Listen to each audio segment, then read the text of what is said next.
The most vibrant era in American history came to an end with the darkest disaster. In 1928, President Herbert Hoover declared that the nation was closer to completely eradicating poverty than ever before in human history. Just 12 months later, millions of Americans lost their jobs, their savings, and their homes. What continues to haunt us is this. Nearly a century later, we still tell ourselves the same polished myths about how it all went down. But what if the real problem isn't in the details, but in the very story we've come to believe? What if, behind the glitz of wild parties, saxophones, and cocktails, there was a crack no one wanted to see? Think the Jazz Age was all endless fun and easy money? In reality, it set the stage for one of the 20th century's greatest tragedies, the Great Depression. In this story, we'll explore how a reckless craze for buying stocks on credit turned everyday workers into bankrupt paupers in just a few trading hours. Why Prohibition, instead of creating sobriety, unleashed 30,000 speakeasies across New York City alone. How the infamous Al Capone made $60 million a year selling illegal alcohol and brazenly bribed judges. And how Henry Ford's assembly lines, churning out a car every 9 seconds, suddenly pushed the economy into a dangerous dead end of overproduction. Why did 45 million rural Americans go without running water and electricity for years, while cities basked in luxury? And how did President Hoover, remember that name, it will come up again, turn from the nation's beloved leader into its most hated man in just 1 year? These seemingly separate stories twist together into a tight knot. So pour yourself a cup of iced tea, buckle up, because ahead lies a world of jazz, mobsters, and very little money. Alright, now let's dig into where the whole idea of the Roaring Twenties even came from. When I first started exploring this period, I was sure I knew everything I needed to. Gatsby, the Charleston, bootleggers, the stock market crash, a classic lineup straight out of movies and school textbooks. Then I stumbled upon a statement from Herbert Hoover himself, and it hit me. We've been looking at that entire era through a warped lens. Herbert Hoover didn't just believe in prosperity. He was convinced America had stepped into a completely new era. And this wasn't just a metaphor. He meant a concrete, practically endless list of changes.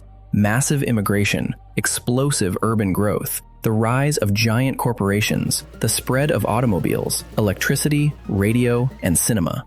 For people in the 1920s, it was like what we experience today with the internet, smartphones, and artificial intelligence, but all at once and within a single generation. The pace of change was so dizzying, contemporaries literally felt their heads spin. They woke up in one world and went to bed in another. On the surface, it looked like progress, a golden age, a bright future. But that very confidence in endless growth turned out to be the most toxic illusion of all. Hold on. Before we dive into the economy, there's something else we need to understand: psychology.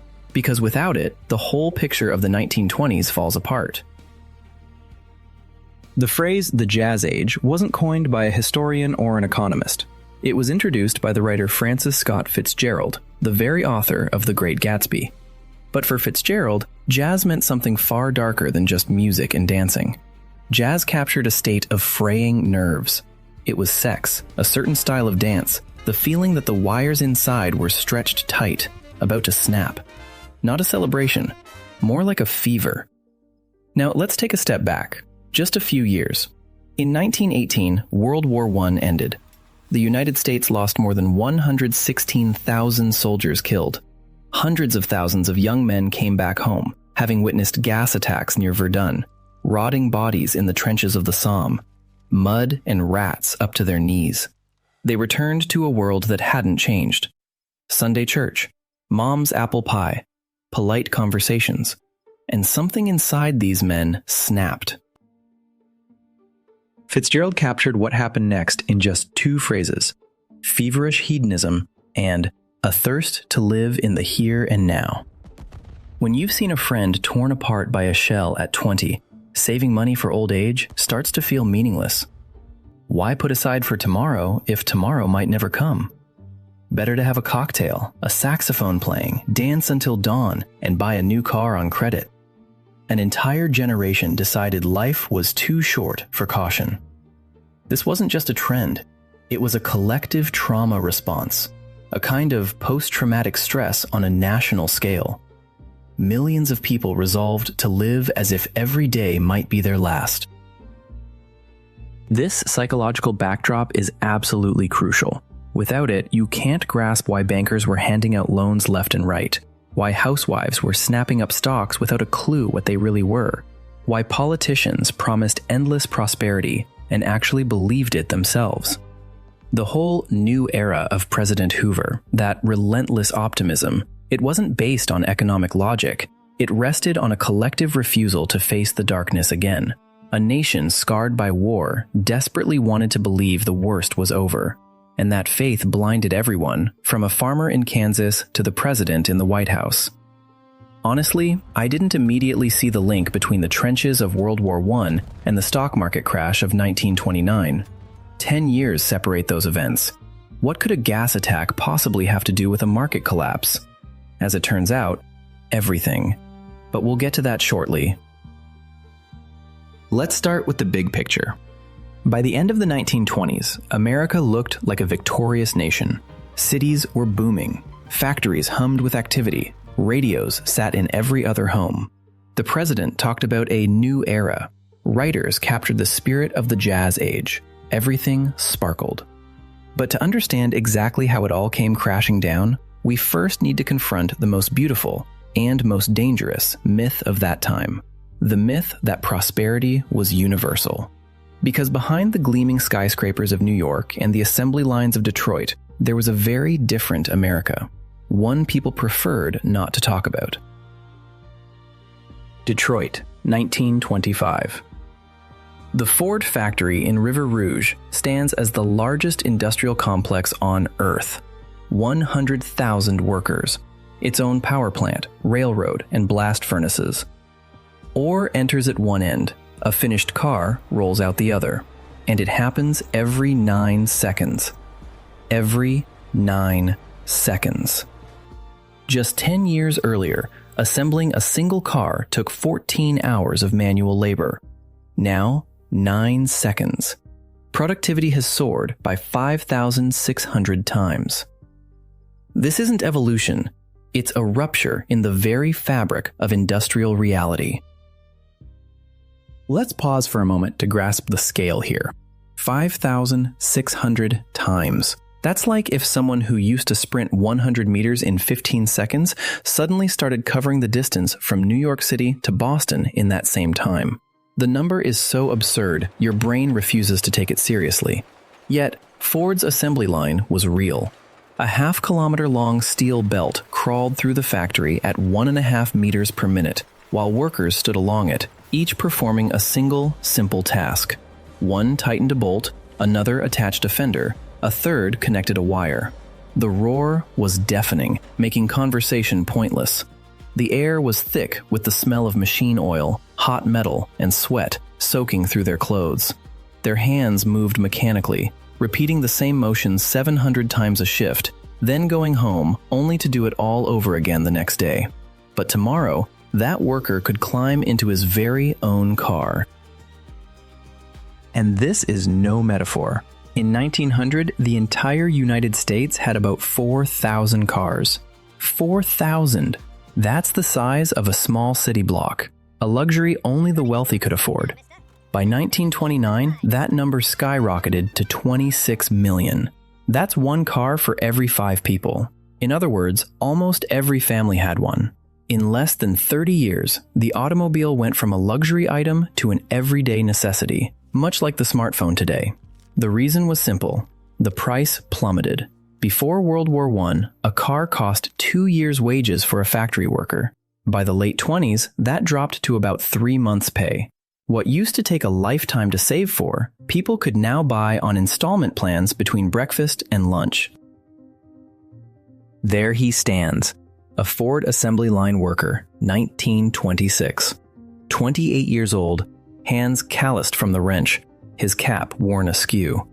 His shift ends at 5 in the evening, not 9 like his father's shift at the same factory.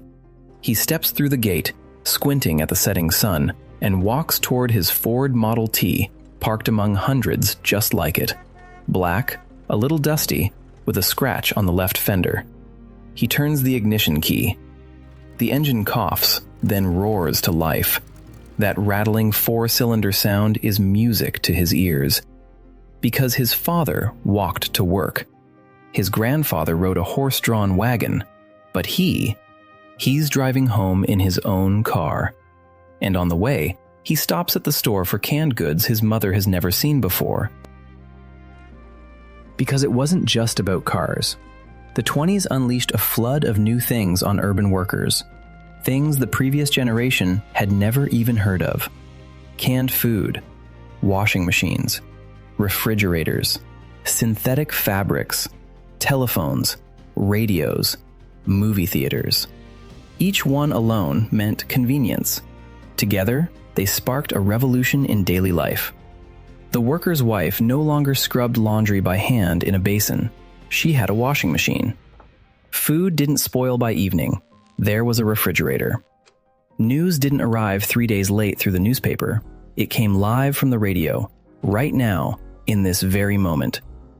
And on Saturdays, people could go to the movies and spend 2 hours watching Charlie Chaplin, escaping the assembly line. And for all this, people could actually pay. The real wages of urban workers rose by nearly 25% during the 1920s. Not just the nominal amount inflated by rising prices, but real income, the kind you could put on the counter and exchange for goods. A city worker earned 4 times more than a farmer. 4 times. In other words, 2 completely different worlds existed side by side in one country. But we'll get to that soon. For now, everything looks brilliant. By 1930, most factory workers had shifted from 12-hour workdays to a 48-hour work week. That meant 8 hours on the clock instead of 12. It meant evenings spent sitting on the porch with a bottle of lemonade, listening to a baseball game on the radio. It meant Sundays when families piled into the car and drove out of town, just for the sake of it, because gas was cheap and the roads were clear. 2-day weekends and paid vacations weren't common yet, but the very fact that the workday had shrunk by a third in a single generation felt like a miracle. And it was seen as just that, a steady, unstoppable step forward. In this atmosphere, one phrase didn't sound like a campaign promise. It sounded like an obvious truth.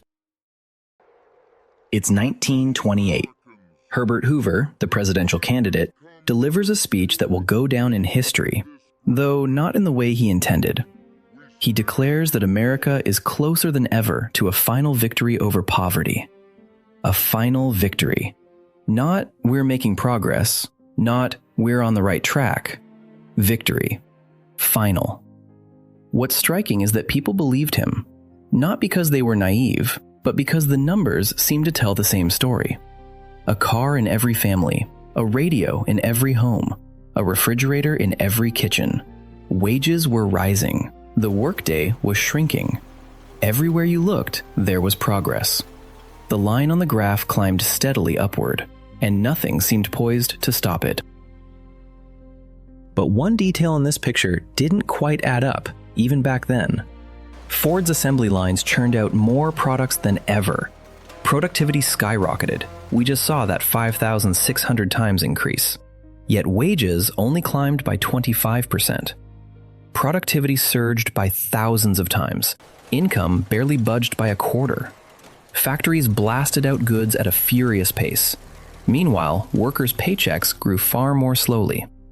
Someone had to buy all this stuff, and as the music played, as the radio broadcast baseball games, and Hoover promised an end to poverty, that gap quietly widened, like a crack forming in the foundation of a house where the party's going strong upstairs. Looks like a perfect picture, right? Assembly lines, cars, refrigerators, Saturday movies, a president promising paradise on earth. But here's the nagging question. If the celebration was so universal, why did an urban worker earn 4 times more than a farmer? Who was footing the bill for this banquet? And who wasn't invited to the table? 45 million people were left out. This isn't just a number. It's every third American in the 1920s. They lived in rural areas. While New York dazzled with neon signs and Detroit churned out cars, these folks cooked on wood stoves. They lit their homes with oil lamps. They used outhouses. They had no running water, no electricity. The technological revolution, heralded by the newspapers, passed them by, traveling along power lines that ran beside the roads, but never turned toward their homes. And here's the important part. These weren't outcasts, not drifters, not the underclass. These were ordinary farming families, the backbone of the nation, as politicians like to say. The mother of a future Arkansas governor wasn't a laborer or domestic help. She made soap from pig intestines to wash clothes in the river. The mother of a future president, Lyndon Johnson, stooped under the weight of buckets hauled from a well. Not in 1850 or 1890, in the 20th century, in a country already churning out millions of cars. But wait, if the economy was booming, if Ford's assembly lines never stopped, and radios, refrigerators, and vacuum cleaners filled store shelves, why was half the country stuck in the previous century? The story begins with the First World War, or more precisely, with its end. While Europe was locked in battle, American farmers fed half the globe. Demand for wheat, cotton, corn, and wool soared. Prices kept climbing. Farmers expanded their operations, bought more land, and took out loans to buy new machinery, tractors, seeders, threshers. It made perfect sense. Demand was there, money was flowing, so scaling up was the only move. Then, in 1918, the war ended. Europe started rebuilding its own agriculture. Suddenly, demand for American food collapsed. That's when a destructive domino effect kicked in, one that would grind countless lives to dust. The first blow hit cotton, corn, and wool prices, which plunged by a factor of 3. Not 10%, not 20%. They fell to a third of their previous value. A bushel of corn that once sold for $1.50 dropped to just 50 cents. The second link. Farmers who took out loans to buy equipment during the wartime boom suddenly found their harvests couldn't even cover the interest on those loans. The tractor was bought, the fields were sown, but selling grain at a fair price was impossible because the market was flooded. The third link. Widespread bankruptcies. Banks seized the land. Families who had worked those fields for generations found themselves homeless. Where could they turn? To the cities, to the factories, to the places where the music was playing. It created a paradox. The city grew wealthier thanks to industry. Meanwhile, the countryside, the very source of that city's food, was falling into ruin, and no one at the top saw a problem, because the overall economic growth numbers looked great. The average temperature was normal, 97.8 degrees, but some wards were burning up, while others were freezing cold. Now here's a parallel story, unfolding in those same roaring 20s, a story no one mentioned in speeches about prosperity. In 1924, the country passed a strict anti-immigration law. The steady stream of European immigrants, which had fueled northern factories with cheap labor for decades, suddenly ground to a halt. Factories still needed workers. They found a solution. They started hiring black laborers from the South and roughly 500,000 Mexican workers. This wasn't charity or progress. It was a cold calculation, a cost-effective replacement for European migrants. But here's what doesn't fit the neat story of migration to the North. 4 out of 5 African Americans didn't leave. They stayed in the southern states. And they didn't just live in poverty. They lived under a system built specifically to keep them down. The Jim Crow laws weren't just a few unpleasant rules. They enforced total segregation. Separate schools, separate hospitals, separate entrances to buildings, separate water fountains. Separate, and always worse, lives. Most couldn't vote. Getting a proper education was out of reach. Building any wealth?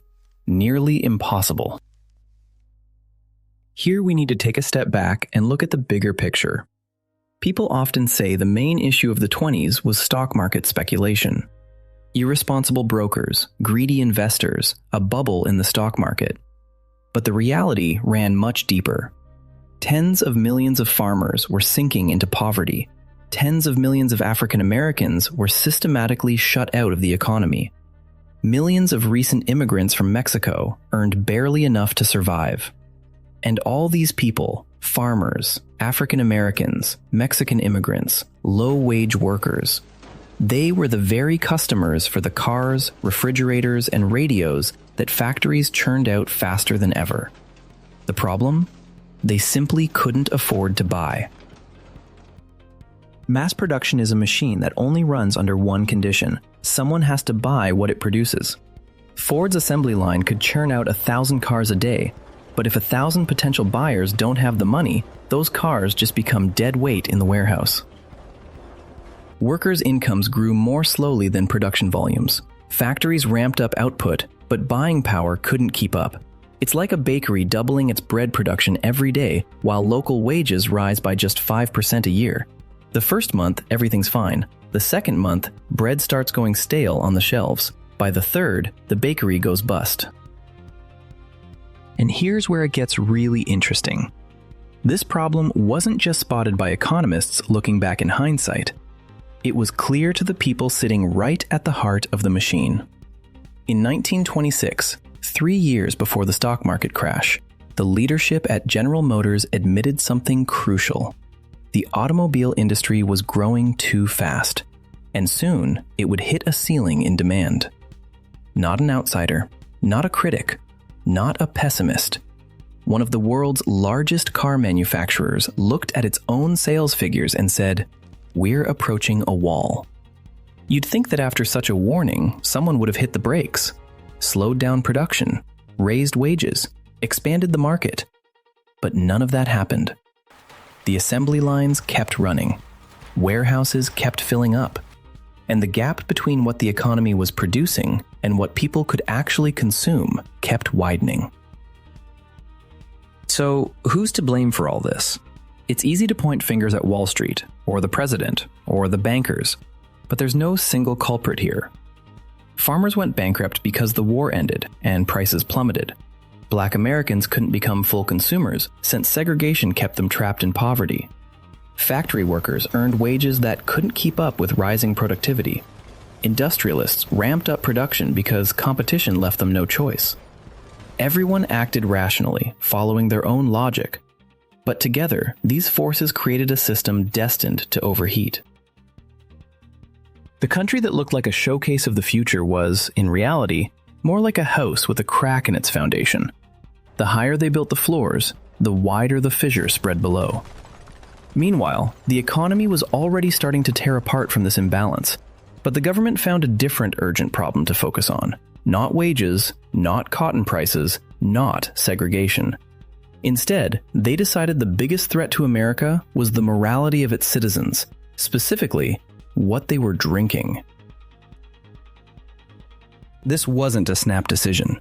The fight against alcohol in America didn't start in the 20th century. It stretched across nearly 70 years. From the mid-19th century, preachers traveled the country, smashing whiskey barrels with axes and gathering signatures for a sober nation. Women's temperance unions staged prayerful pickets outside saloon doors. Pastors declared alcohol from their pulpits as the devil's personal weapon. Here's the key.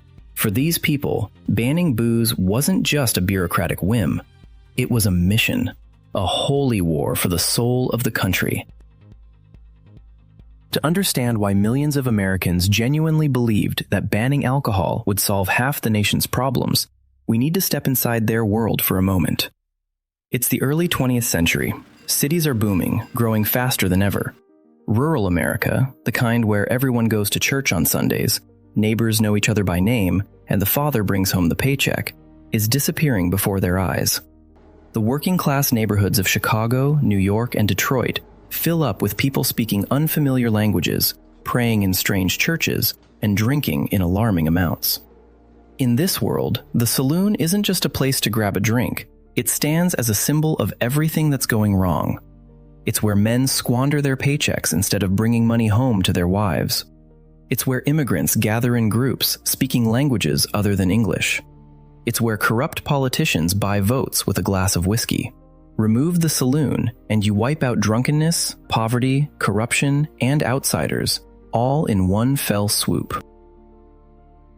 Today, it's easy to dismiss these people as naive fanatics, but imagine yourself as a farmer in Kansas in 1910. The world around you is shifting at a frightening pace. Your son has moved to the city and stopped writing home. Your daughter reads magazines advertising things no decent company would discuss. Wheat prices are falling, and the only explanation offered from the church pulpit sounds simple and convincing. Alcohol is to blame. Within this logic, the fight for temperance isn't foolish. It's a rational survival strategy. And the fear of change wasn't some vague feeling. It had real faces, real numbers. Between 1880 and 1920, more than 20 million immigrants arrived in the United States. Italians, Poles, Russians, Irish, and Jews from Eastern Europe. They settled in cities, took on jobs, opened their own shops, built their own churches, and published newspapers in their native languages. To the Protestant Anglo-Saxon America, the very people who saw themselves as the backbone of the nation, this felt like an invasion. This wave of immigration sparked a surge of xenophobia and revived the Ku Klux Klan. But now, the Klan targeted not just black people, but all migrants, Catholics, Jews, anyone who looked, spoke, or prayed differently from the true American. In short, the Klan transformed from a local Southern group into a nationwide movement with millions of followers. Their hatred expanded beyond skin color to the very idea of being foreign. The anxiety ran deeper than just fear over job competition. The growing use of birth control among affluent urban women stirred alarm among conservatives. They feared a drop in birth rates among native-born Americans. Their logic was clear. While our women have fewer children, immigrants have more. Within a generation, the country would belong to outsiders.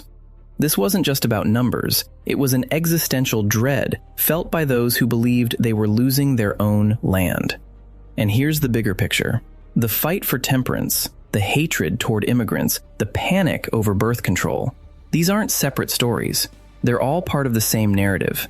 It's the story of conservative America watching the world around it change and no longer recognizing it. Cities grow larger, churches empty out, women demand the right to vote, children leave home, and all of this must be stopped at any cost. Anti-immigrant sentiment grew year after year until it hit a legislative wall. In 1924, under pressure from the Ku Klux Klan, lawmakers passed a strict anti-immigration law that all but stopped the flow of new arrivals into the United States. The quotas were designed to allow the fewest possible people from Southern and Eastern Europe, the very groups the Klan saw as a threat. In other words, the government didn't just limit immigration. It openly declared, "We only want the right kind of white people." But this law targeted future immigrants. What about those already here? With their saloons, their customs, their vices. And that's where the 18th Amendment steps in. Prohibition came into effect in 1918 through the 18th Amendment to the Constitution, not by a presidential decree, not by a temporary order, an amendment to the Constitution, a document that until then had only laid out fundamental rights and the basic structure of the government. Freedom of speech, the right to bear arms, the abolition of slavery, and now, right alongside them, a ban on the production, sale, and transportation of alcohol. To pass this amendment, 3/4 of the states had to agree, and they did. This wasn't a decision made by a handful of politicians in Washington. It was the expressed will of the majority. The nation truly wanted to become sober. Or rather, one part of the nation wanted to force another part to become sober. There's one detail here that's easy to overlook. The amendment banned the production, sale, and transportation of alcohol, but it didn't ban drinking it. You could still drink, you just couldn't buy it, sell it, or make it. It's like if the government outlawed baking bread, hauling flour, and selling loaves, but eating bread wasn't forbidden. If by some miracle you ended up with bread, you could enjoy it. The only question was, where would that bread come from? And that question found an answer fast. When Prohibition kicked in, small street gangs already existed in America's big cities. Italian, Irish, Jewish, mostly running protection rackets and petty extortion, controlling a few blocks at a time. Remember these guys? At this point, they're just street toughs shaking down shopkeepers for $5 a week. But soon, very soon, they'll get their hands on a product the whole country will want. And that's when these small-time gangs will become something completely different. January 1920. The amendment takes effect. The last legal bars slam their doors shut. Kegs of beer pour down the drains. Newspapers dub it the Great Moral Experiment. Preacher Billy Sunday delivers his famous sermon, "Farewell, John Barleycorn, the kingdom of God has come." It seemed the nation stood on the brink of a new era. Just remove the bottle. Crime will drop. Families will grow stronger. Factories will run at full steam. But behind this grand experiment lay more than concern for public health. There was fear. Fear of outsiders. Fear of change. Fear of a future where the old America no longer recognized itself. Prohibition was an attempt to stop time. To write not a right into the Constitution, but a ban. Not freedom, but restriction. And people believed in it sincerely, like a medicine meant to cure a deadly disease. That medicine turned out to be poison. But that's a story for another chapter. 6 months after Prohibition took effect, New York City saw about 15,000 legal bars shut their doors. But within a year, underground spots sprang up in their place, in basements, behind laundromat walls, tucked away in the back rooms of barbershops. They called these hidden joints speakeasies, a nod to the phrase, "speak quietly." You'd knock on an unmarked door, whisper the password, descend a narrow staircase, and find yourself in a packed room pulsing with jazz and flowing whiskey. By the late 1920s, New York alone had over 30,000 of these secret bars. 30,000. That's twice the number of legal bars before the ban. A law meant to stamp out drinking ended up doubling the number of drinking establishments in the country's biggest city.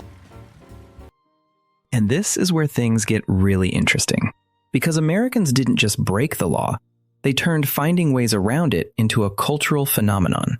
It was in the 1920s that cocktails became all the rage. Not because people suddenly wanted to experiment with flavors, but because a glass filled with a bright drink, a little umbrella, and a slice of orange didn't look like a plain glass of whiskey. You couldn't tell just by looking whether it even contained alcohol. The cocktail culture we now see as refined and elegant actually sprang from simple secrecy and evasion. But that wasn't all. You could legally buy whiskey at the pharmacy, if you had a doctor's prescription. Doctors, of course, handed out prescriptions to anyone who wanted them. Pharmacy chains made a fortune from this. Wine producers came up with a clever trick. They sold so-called wine bricks, blocks of concentrated grape juice. The packaging carried a warning, dissolve in water. Warning, do not leave the mixture in a dark place for 21 days or it will accidentally turn into wine. On the surface, it was a warning. In reality, it was a step-by-step recipe. And it was completely legal because the law banned producing and selling alcohol, but not drinking it. The government, in effect, said, we banned the product, but not the demand. The demand remained, and someone had to satisfy it. Remember those kids from the small street gangs? Italian, Irish, Jewish, the tough crews shaking down shopkeepers for $5 a week? Now let's see what happened to them. Because these were the people who found the answer to a question the government itself posed. Prohibition transformed these racketeering crews into something fundamentally different. Underground production, smuggling across the Canadian border, a distribution network spanning the entire country, all of this demanded real organization. Not just a gang, but a structured operation. With logistics, accounting, and legal cover. The Mafia didn't become a criminal corporation because its leaders were business geniuses. It became one because the government created the perfect market for it. Massive demand, zero legal competition, and not a single tax. Take Chicago. By the mid-1920s, Alphonse Capone, better known as Al Capone, dominated the city's underground alcohol trade and its surroundings. He pulled in about $60 million a year. Adjusted for today's money, that's nearly $1 billion. $1 billion a year. All from selling a product that, just a decade earlier, anyone could buy for a couple of cents at their local bar. With that money, Capone maintained an army of thugs, bribed police officers, city officials, and judges. He ran free soup kitchens for the poor, while at the same time ordering hits on his rivals. Newspapers labeled him public enemy number one, yet half the city still frequented his establishments. Al Capone belonged to a certain type of person, those who don't create markets but take over ones that already exist. He didn't invent bootlegging. He didn't invent speakeasies. What set him apart was his ruthless drive, sharp organization, and enough charisma to push out rivals and monopolize the supply chain. It started with beer joints in Cicero, a suburb of Chicago. Then he expanded to control the whole city. Next came connections with suppliers in Canada and the Bahamas. Each step was just a bigger version of the last. Same strategy, same tactics, only with more zeros on the checks. And Al Capone wasn't alone. Across the country, in Detroit, New York, Philadelphia, those small-time gangs were going through the same transformation. They went from neighborhood bullies to rulers of entire city blocks, then from city block bosses to players in national crime syndicates. The speed of this change is staggering.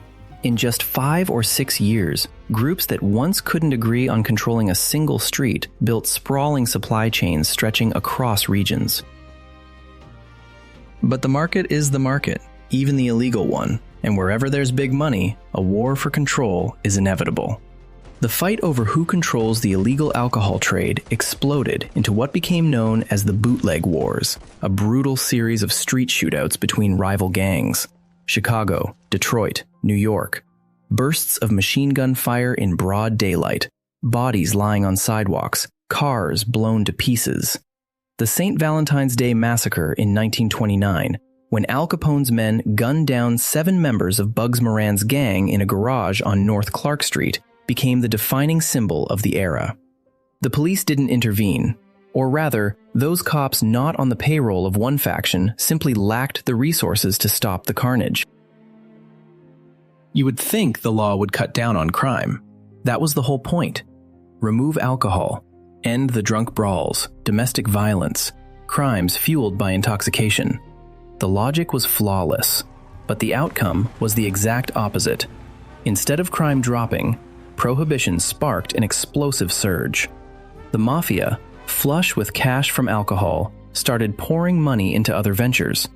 Prostitution, gambling, drugs. Extortion escalated to a new level, no longer shaking down small shopkeepers for $5, but major businesses for thousands. Every dollar earned from bootlegging planted the seed for a new criminal enterprise. Here's what really happened.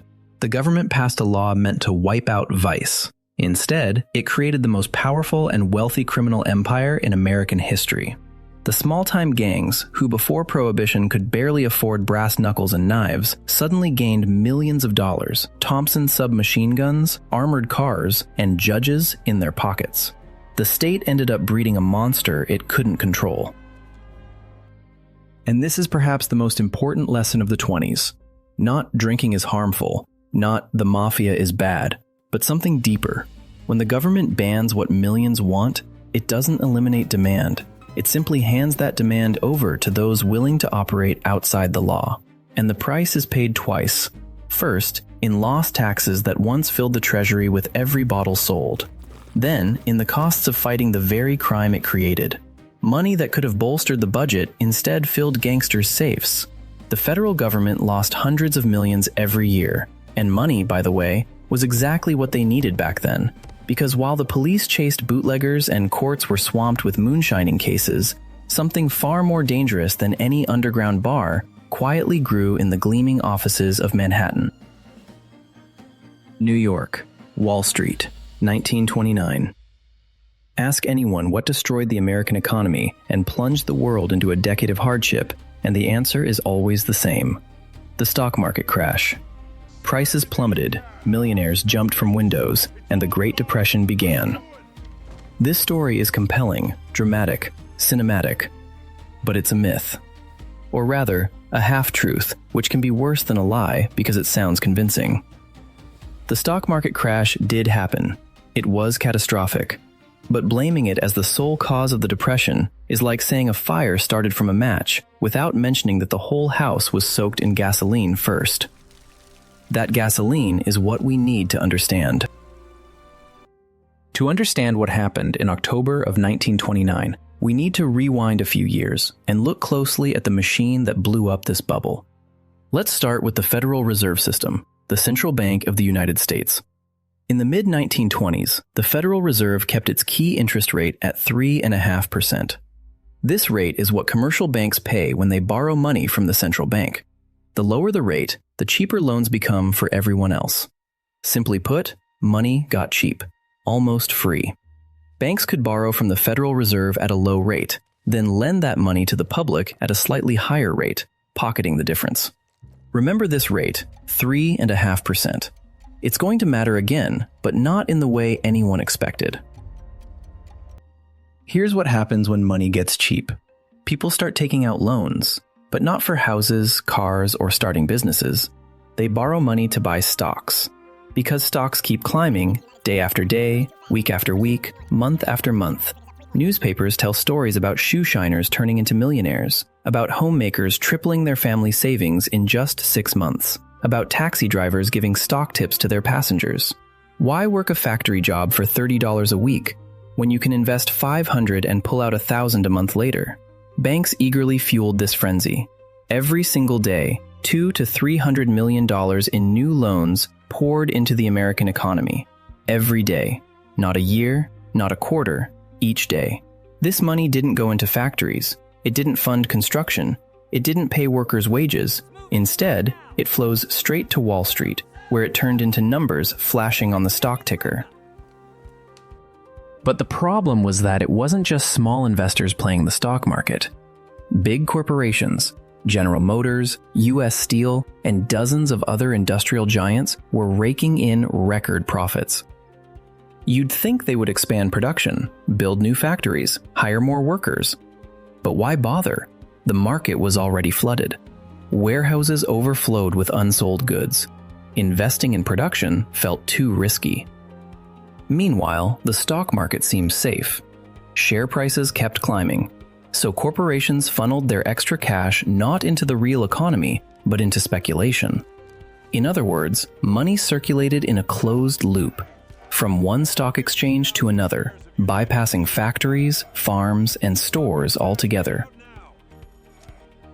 Here, we need to unpack a key mechanism that's crucial to understanding the scale of what happened next. It's called buying stocks on margin. Here's how it works. You have $100. You go to a broker and say, I want to buy $1,000 worth of stocks. The broker says, no problem, here's $900 on loan. Buy your stocks, and when they go up, you pay me back with interest.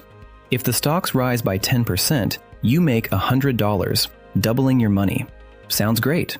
But if the stocks fall by 10%, you lose $100, everything you had, and the broker still wants their $900 back. If you can't cover the shortfall, the broker sells your stocks immediately, at any price. This feature would turn a market boom into a disaster. This practice became so widespread that brokers pushed interest rates up to 20, even 30% a year, and people still borrowed. Why? Because stocks kept rising faster than the cost of credit. The whole system rested on one simple assumption: tomorrow's prices would be higher than today's. As long as that held true, the cycle kept turning. Loans sparked purchases. Purchases drove prices higher. Rising prices attracted more buyers. Those new buyers took out fresh loans.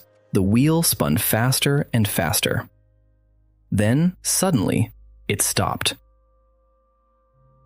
October 24th, 1929. Thursday morning on Wall Street starts like any other. Brokers in white shirts with rolled-up sleeves, the steady clatter of telegraph machines, the smell of cheap coffee and tobacco smoke. But in the opening minutes of trading, stock prices begin to slip. Not by much, just 1 or 2%. Someone sells, then another, and another. By 10 o'clock, the drop picks up speed. By 11, it turns into a full-blown avalanche. Telegraph machines, printing quotes on paper tape, lag behind reality by more than an hour. Brokers have no idea what their clients' stocks are truly worth. They see prices from an hour ago, but in that time, everything has plunged even further. By noon, losses hit $9 billion. Nearly 13 million shares flood the market. Crowds gather outside the New York Stock Exchange. Police cordon off Wall Street. It feels like someone pulled the plug, and everything that had been pumped into this bubble for years suddenly bursts out. Black Thursday. On Friday and Saturday, the market recovers some ground. The biggest bankers, Morgan, Rockefeller, pour in money trying to stop the panic. Newspapers declare the worst is over. Optimists breathe a sigh of relief. Then comes Tuesday, October 29th. On that day, 16.5 million shares change hands. 16.5 million. A record that will stand for 39 years. Telegraph lines lag behind by 2.5 hours. Brokers shout into phones, but the lines are jammed. Clients can't get through to place sell orders. Meanwhile, their shares lose value by the minute. This is where the margin trading system kicks in, but now in reverse. Prices start to fall. Brokers demand that clients add more collateral. Clients can't because they don't have the money, so brokers force sell their stocks. These forced sales push prices even lower. Each drop triggers more forced selling. More sales cause another plunge. It's the same mechanism that once inflated the bubble. Now it's bursting it. The very same mechanism, just flipped. The crash lasted for 3 weeks. Fortunes built over years vanished in a matter of hours. People who felt secure on Monday found themselves deep in debt by Friday. Brokerage firms shut down one after another. By the evening of October 29th, the ticker tape printing stock prices lay strewn across the trading floor, crumpled, discarded, a forgotten paper serpent stretching for dozens of feet. Billions of dollars that existed only on paper vanished, right back to where they came from, into thin air. Here's the curious part. You might think this was the straightforward cause of the Great Depression. The stock market crashed, the economy died. A direct line from point A to point B. But in reality, most Americans woke up that October morning, had breakfast, went to work, and didn't notice anything unusual. The stock market collapse shook the world, but its tremors didn't reach everyone. And the reason for that is simple, though it shatters the neat story we tell. But we'll get to that next. 2.5%. That's the number that shatters the whole picture. According to the Treasury Department, in 1929, just 2.5% of the United States population owned stocks. Not 25, not 15, 2.5. Out of more than 120 million Americans, only about 3 million played the market. Everyone else, farmers, factory workers, salespeople, teachers, miners, woke up on the morning of October 29th and went to work. They didn't lose a single cent. They didn't own shares. They had no brokerage accounts. Most didn't even have bank accounts. For them, the stock market crash was just a headline in the newspaper, somewhere between the weather forecast and the final score of a baseball game. Most people see the Wall Street crash in October of 1929 as the starting point of the Great Depression. Point A, the stock market crashes. Point B, the nation goes hungry. A straight line connecting the two. But serious economic research has never proven a direct cause and effect link between them. Many experts, not fringe voices but mainstream economists, believe the depression would have happened even without the market collapse. The crash was a symptom, a fever, not the infection itself. The thermometer read 104, but the illness had been in the body long before the fever spiked. But wait, if the crash directly affected only a tiny fraction of the population and wasn't the root cause of the depression, then why do we still equate the stock market crash with economic disaster? Because it's simpler that way. One date, one day. One moment when everything fell apart. The human brain craves stories like this. It loves moments. It loves that snap, the instant the world changes. But reality is more complicated and way less exciting when you retell it. We'll get to that soon enough. For now, let's see how the people living in November 1929 experienced what happened. Not us, looking back with the benefit of hindsight, but them, without any clues from the future. Herbert Hoover, the 31st President of the United States, made a statement right after the stock market crash. He said, "The fundamental business of the country is sound and prosperous." This phrase would later become a symbol of astonishing blindness. People would use it as proof that Hoover was incompetent, out of touch, living in his own bubble. But at that exact moment, in November of 1929, Hoover was technically right. Factories were running, people were getting paid, the harvest had been gathered, trains ran on schedule. The 97.5% of Americans who didn't own stocks were living just as they had a week before. Hoover was talking about the real economy, and in November of 1929, the real economy really did look healthy. The problem wasn't that Hoover lied. The problem was that he couldn't see the cracks forming in the foundation. And he was far from the only blind man. John Maynard Keynes, the man who would later be hailed as the greatest economist of the 20th century, reacted to the stock market crash of 1929 with almost surgical calm. He called the collapse a natural and healthy event. Keynes's reasoning was elegant. The speculative bubble had burst. Money would stop pouring into the stock market casino, and finally, it would flow into productive ventures, factories, construction, manufacturing. The market had purged itself of excess. That was a good thing, in Keynes's view. This is the man who, just a few years later, would develop the theory that governments must rescue the economy from its own failures. Yet in 1929, he saw no need to save anything. This isn't foolishness, it's a common human blind spot. We fail to recognize disaster until it looks like disaster. When a roof starts leaking, the first drops feel like no big deal. But the most revealing perspective isn't that of the president or the economists. It's the voice of ordinary Americans. According to a New York Times survey, the biggest news of 1929 wasn't the stock market crash. It wasn't the panic on Wall Street. It wasn't the billions lost. The headline story was Admiral Byrd's expedition to the South Pole. A man had flown to Antarctica, and that's what captured the nation's attention. Meanwhile, somewhere in New York, a few speculators lost money they never really had. That was someone else's tragedy. Distant, irrelevant. Like a fire in a neighboring town. Sad, sure, but we've got our own concerns here. Then, spring of 1930 arrives, and something happens that finally lulls the country's vigilance to sleep. The stock market starts to climb, slowly, cautiously, but steadily. By April of 1930, the market recovers 20% of its lost value. The Industrial Companies Index bounces back to where it stood at the start of 1929, that is, before the chaos began. Newspapers call it a healthy correction. Analysts nod in agreement. We told you, the bubble burst, the market found its bottom. Now real growth will begin. Hoover looks like a prophet. Keynes seems like a sage. Everything is going according to plan. It seemed like the worst was behind them. The market was recovering. Factories were humming. Admiral Byrd had returned alive from the pole. What more could anyone want? But this recovery was a trap. Not a conspiracy or a trick, just the market doing what markets always do after a sharp plunge. It bounced back. It's purely mechanical. After panic selling, bargain hunters step in. They buy cheap stocks. Prices climb. Others notice the rise and jump in too. A short-lived wave of optimism builds. But a wave isn't a tide. It surges and then recedes. The spring rebound of 1930 created an illusion of recovery. And that illusion was more dangerous than the crash itself.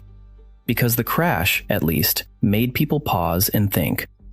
The illusion of recovery said, relax, everything's fine, no need to take action. Nobody did. While stock market analysts sketched recovery charts, while President Hoover delivered soothing speeches, while John Maynard Keynes theorized about redirecting capital, the real crisis was quietly unfolding without headlines or fanfare. Somewhere in small towns across the American Midwest, in Nebraska, Kansas, Oklahoma, people lined up outside their local banks, not to deposit money, but to withdraw it, while they still could. Because by 1929, about 25,000 banks were operating across the United States. Most were tiny, just one office, one town, one safe.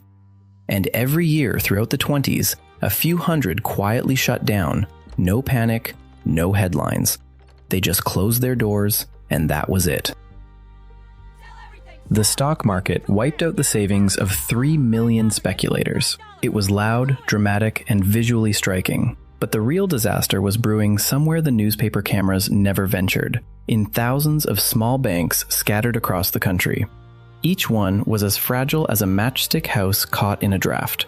The stock market crash was a performance, the banking crisis was a tragedy, and no one realized it yet. The tragedy didn't start on Wall Street. It didn't even begin in October of 1929. It had been building for years, hidden inside thousands of small offices with a sign that read, "Bank" on the door, scattered from Maine to California.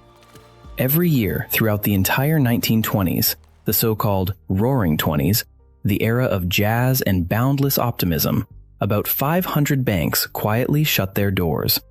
500. Every single year. This wasn't just a crisis, it was a chronic illness. Yet no one paid much attention because the economy was growing, the stock market was hitting new highs, and President Coolidge assured everyone that America's business was business. This is where we need to pause and ask, why was the banking system so fragile? Without understanding that, everything that followed looks like a natural disaster. But it wasn't a natural disaster. It was a system built to collapse sooner or later. By 1929, around 25,000 banks operated across the United States. 25,000. That's more than the entire industrialized world combined. At first, that sounds like a sign of a robust financial system. But in reality, it was the exact opposite. The vast majority of these banks were tiny, local, tied to a single town or county. They had no branches, no way to spread out risk, no safety net of a larger network. One bad cotton harvest in the county, and a bank that lent to local farmers was stuck with unpaid debts. One rumor, and depositors would line up in panic. Why did this happen? Because for decades, American lawmakers feared banking monopolies. The popular belief was that a big bank acted like a dangerous predator, sucking money out of small towns and sending it all to New York City. So, many states passed laws that barred banks from opening branches. Simply put, each bank was its own island. When the storm came, those islands sank one by one, with no way to come to each other's rescue. So, who really caused the crash? Stock market speculators who inflated the bubble? Farmers who took on heavy loans for equipment and couldn't pay them back? Lawmakers who, fearing monopolies, shattered the banking system into 25,000 pieces? Or the Federal Reserve, which failed to step in when there was still time? The truth is, there's no single culprit. Everyone shares a bit of the blame. Overproduction in agriculture hit farmers' banks hard. Stock market speculation diverted capital away from real lending. The fractured banking system lost its ability to protect itself. Each of these problems alone could have been managed, but together they set the stage for a perfect storm. Now, here's how that storm played out. Because a banking panic isn't just about people getting scared and rushing to withdraw their money. It's something far more complicated, and if you think about it, more unsettling. Every bank, whether a tiny office in Nebraska or the largest one in Manhattan, operates on the same basic principle. It takes deposits and lends that money out as loans. That's the core of its business. Think of it like a restaurant. It buys ingredients and turns them into meals. But there's one crucial detail that changes everything. At any given moment, a bank doesn't actually hold all the money its depositors have entrusted to it. That cash isn't just sitting in the vault. Instead, it's at work, loaned out to farmers, builders, entrepreneurs. Under normal circumstances, that's not a problem. Depositors don't all show up at once. Some put money in, others take it out, and the balance stays steady. But what happens when a rumor spreads through a town that a bank is in trouble? 10 people show up to withdraw their deposits. The bank pays them. 20 people come next. The bank starts to feel the pressure, but still pays out. 50 arrive, and the teller grows nervous because the cash is running low. Those waiting in line see the teller's anxiety, notice the dwindling money, and start calling their neighbors. Run over here, get your money before it's too late. By evening, the whole town is lined up at the door. Here's the unsettling paradox. The bank might have been perfectly healthy. Its loans could have been solid. Its balance sheet, flawless. But if enough people decide all at once that the bank is about to fail, it will fail. Not because it was a bad bank, but because no bank in the world keeps 100% of deposits as cash on hand. Fear creates exactly the reality it dreads.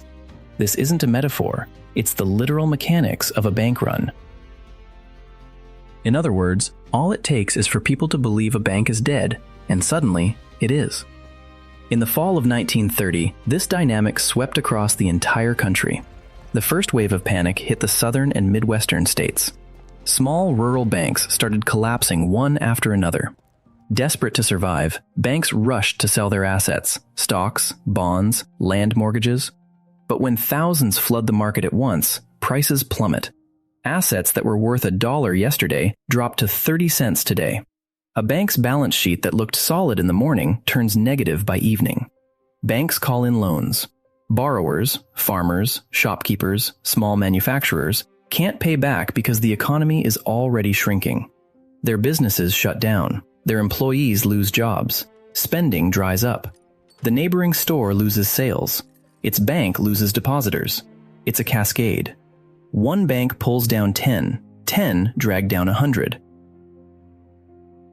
In December 1930, an event unfolded that transformed a local panic into a nationwide crisis. The Bank of the United States in New York closed its doors. The name was misleading. This was a private commercial bank with no ties to the government. But try explaining that to a farmer in Iowa who heard on the radio that the Bank of the United States had failed. To him, it sounded like the entire nation had collapsed. 400,000 depositors lost their savings. $286 million, a staggering sum for the time, simply vanished. Here's what's important to understand. Each of those 400,000 people wasn't just a statistic. One was a school teacher who had been saving for retirement for 20 years. Another was a widow living off the interest from her late husband's savings. Then there was a small shop owner scraping together money to expand his business. They went to bed with their savings in the morning, but by nightfall, it was all gone. No deposit insurance, no government guarantees, no compensation, nothing. The federal deposit insurance system wouldn't appear for another 3 years, far too late for those who had already lost everything. The scale of destruction grew worse with every passing month. In 1929, 650 banks failed. The next year, that number doubled to over 1,300. By 1931, more than 2,000 banks had collapsed. And by 1933, out of the 25,000 banks operating at the crisis's start, over 9,000 had shut down. A full third of the country's entire banking system had simply vanished. The stock market crash of 1929 wiped out the money of speculators. Then, the banking crisis swept away the savings of everyone else. Even those who never bought stocks, the people who just worked hard and saved, the ones who did everything right. But the deepest wound wasn't just a loss at one bank, or 10 banks. It was a collapse of trust in the entire financial system. Because the economy can survive a plunge in stock prices, it can survive a bad harvest, even a recession. But it can't function without trust. When people stop believing their money is safe, they stash cash under their mattresses. Money stops flowing. Credit freezes. Businesses grind to a halt. A country that just yesterday stood as the richest in the world suddenly realized that wealth isn't gold locked away in vaults, nor just numbers flashing on the stock exchange. True wealth is a web of promises people make to one another, and when that web tears apart, what's left behind is emptiness. In that void, the nation urgently needed a scapegoat, someone whose name could be pinned to the cardboard and tin shacks that were starting to sprout on the edges of American cities. Winter of 1931, Central Park, New York City. On the lawns where families fed ducks just 2 years earlier, now stood shanties made of cardboard, rusty tin, and orange crates. Smoke from fires curled up between bare trees. The air reeked of burning rags and unwashed bodies. This wasn't the slums of Calcutta. This was Manhattan, the most expensive island on Earth. And these slums had a name. They called them Hoovervilles, after the sitting president of the United States. Newspapers homeless people used to shield themselves from the cold became Hoover blankets. Empty, turned-out pockets earned the name Hoover flags. A broken-down car pulled by a horse, because there was no money for gasoline, was dubbed the Hoover wagon. The nation's language had twisted the president's name into a synonym for poverty. Each of these terms hit harder than any newspaper editorial. The man who had taken office just 3 years earlier amid waves of admiration had become a living symbol of disaster. His name had turned into a curse. To understand why the hatred became so intense, we need to step down to street level, to where the lines formed. By early 1932, over 10 million Americans were out of work. That was nearly 20% of the entire workforce. 10 million.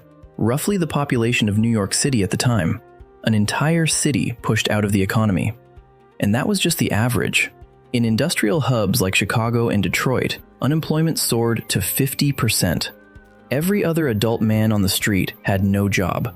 Not because they didn't want to work, not because they weren't trying hard enough, but because the jobs simply didn't exist. Now imagine this. You have a family, a wife and 2 kids.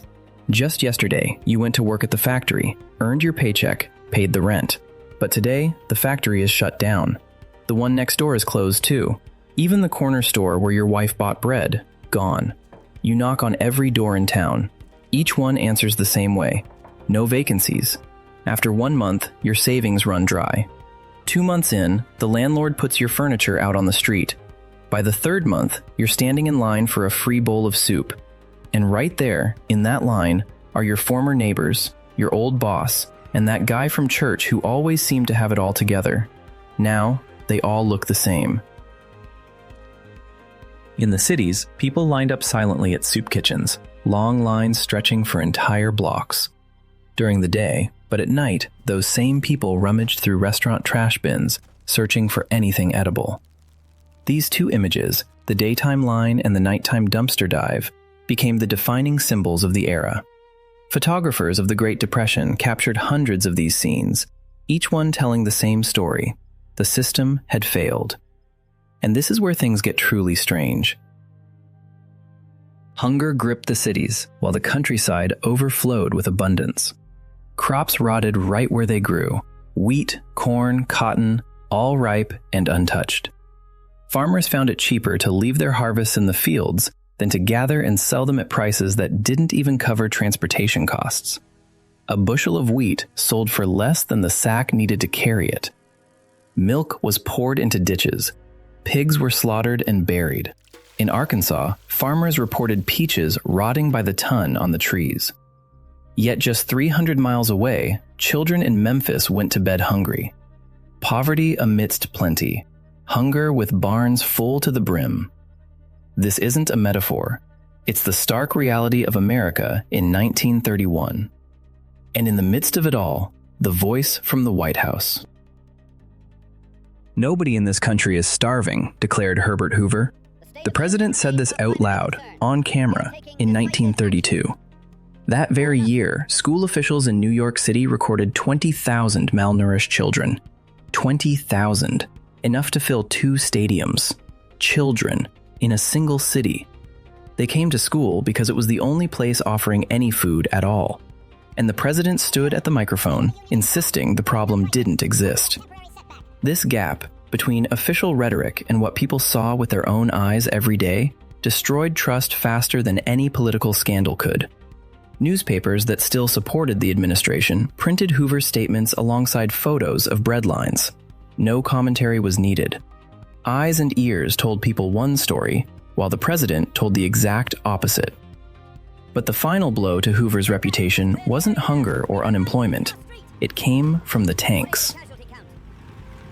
The summer of 1932, Washington, D.C. Thousands of World War I veterans flooded into the Capitol. They called themselves the Bonus Army. Their demand was clear. Back in 1924, Congress promised each veteran a cash bonus, but payment was postponed until 1945. Now, in the depths of the Great Depression, these veterans were asking for that money early. Not charity, not a handout, the money they were already owed. About 20,000 gathered. They set up camp on the empty lots along the Anacostia River, tents, shacks, even cardboard huts, with their wives and children. The camp was organized, its own order, its own shifts, even its own internal police force. The veterans stayed peaceful. They believed the country they had fought for in the trenches of France wouldn't turn its back on them. But the country did. In July 1932, President Hoover ordered federal troops to clear out the area. The operation came under the command of General Douglas MacArthur, the same man who would become a hero of the Pacific War 10 years later. But that July day, his soldiers weren't marching against the Japanese army. They were marching against American veterans and their families. Infantry in helmets with fixed bayonets, cavalry wielding drawn sabers, 6 tanks rolling forward, tear gas drifting in a yellow cloud over the tents in the evening air. The veterans' tents were burned to the ground. The camp was destroyed. Among the wounded were women and children. Photos of the crackdown spread across the country. Smoking ruins, soldiers wearing gas masks, children crying with red, gas-irritated eyes. Walter Waters, one of the Bonus Army leaders and a former sergeant, would later write, "We marched through the Argonne Forest under German fire, but at home, our own tanks were waiting for us." This is what ultimately sealed Hoover's fate. MacArthur exceeded his orders. The president had commanded only to clear the main streets, but the general, acting on his own, launched an attack on the main camp across the river. Nobody wanted to hear it anymore. For millions of Americans, the image was clear and final. The president had sent tanks against veterans, period. The man whom, back in 1920, a young Franklin Roosevelt called an unqualified miracle and dreamed of seeing in the White House, this very man had become the most hated politician in America. His name became tied to cardboard shantytowns, empty pockets, and gas clouds over the veterans' tents. The transformation took 3 years. From savior of starving Belgium to president denying hunger in his own country. The people needed a villain, and Hoover fit that role so perfectly, it was as if it had been written for him. Here's the puzzling part. While the slums expanded and the line for bread grew longer, Hoover didn't just sit back. He held meeting after meeting with bankers, industrialists, and governors. He demanded they keep wages from falling. He pushed for building roads and bridges to create jobs. He did more than any American president had in past crises. And yet, he still lost. The question is, why? To understand why Hoover lost, we first need to look at who he was before becoming a symbol of disaster. And here's where things get unusual. Because his life story isn't that of a heartless capitalist, it's the exact opposite. Herbert Clark Hoover became an orphan at the age of 9. His father, a blacksmith, died when he was 6. 3 years later, his mother, a Quaker preacher, passed away. Relatives took him in. They were a religious Quaker family living in poverty. No connections, no money, no privileges. Hoover enrolled at Stanford University, part of the very first class when the school had just opened. He studied geology and started his career as an everyday worker. Not a manager, not an heir, just a laborer. By the time he reached 40, he had become one of the most successful mining engineers in the world. He worked across Australia, China, Burma, and South Africa. He built his fortune with his own hands and his own mind. This is the classic story of a self-made man. No inheritance, no patrons. But the money isn't the most compelling part of his story. When World War I broke out in 1914, the German army occupied Belgium. 10 million people found themselves cut off from food supplies. Hunger was everywhere. Empty store shelves, children with swollen bellies from malnutrition, elderly people collapsing right on the streets. The British blockade kept ships from reaching the country. The Germans had no intention of feeding the occupied population. Belgium was caught between a rock and a hard place, and both sides told it the same thing: not our problem. And that's where Hoover steps in. A private individual, not a politician, not a general, but a millionaire engineer who simply decided that people needed to be fed. He set up the Commission for Relief in Belgium, a kind of parallel government dedicated to supplying an entire country. He negotiated with both London and Berlin at the same time. He bought grain in the United States, chartered ships, and secured permissions to pass through war zones. Every month, hundreds of thousands of tons of food passed through his hands. During World War I, Hoover organized relief for starving Belgium, earning worldwide fame as a great humanitarian. Not a politician, not a military leader, a humanitarian, a man feeding other people's children while the rest were fighting. Do you know who was among the first to grasp the magnitude of this figure? A young Franklin Roosevelt. Yes, the very same. Back in 1918, Roosevelt called Hoover an unquestionable miracle and openly said he wanted to see him as president because there could be no better candidate. The future #1 political enemy admired him. He considered him the best of the best. And this man, a war orphan, an engineer, a savior of millions, would, just 10 years later, be accused of caring nothing for the starving. Shantytowns made of cardboard would bear his name. He would be hated in a way few presidents ever have. How? How did this even happen? Most people believe, and this idea is deeply ingrained in popular memory, that Hoover simply sat back and did nothing. The crisis raged on while the president smoked cigars, waiting for the market to fix itself. In reality, the opposite was true. Right after the stock market crash, Hoover sprang into action. He held one meeting after another with the heads of the biggest banks, railroads, and industrial giants. The message was simple: don't cut workers' wages. That sounds ordinary now, but back then, it was revolutionary. In every previous crisis, in 1873, 1893, or 1907, the first thing companies did was slash wages. Workers always paid the price with their paychecks. Everyone accepted it as normal. But Hoover said, not this time.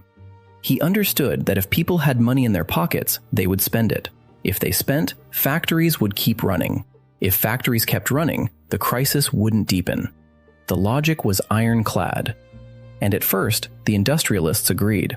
Henry Ford even raised the minimum wage in his factories from $6 to $7 a day. At the same time, Hoover urged governors and mayors across the country to speed up the construction of roads, buildings, bridges, and other infrastructure projects to create jobs. This was an early form of what would later be called economic stimulus through public works, the very approach Roosevelt would adopt on a massive scale and become famous for. But the idea actually took root under Hoover, or rather, with Hoover himself. He literally did everything he could, more than any president before him in a similar crisis. But this story has a second act, and it's far darker.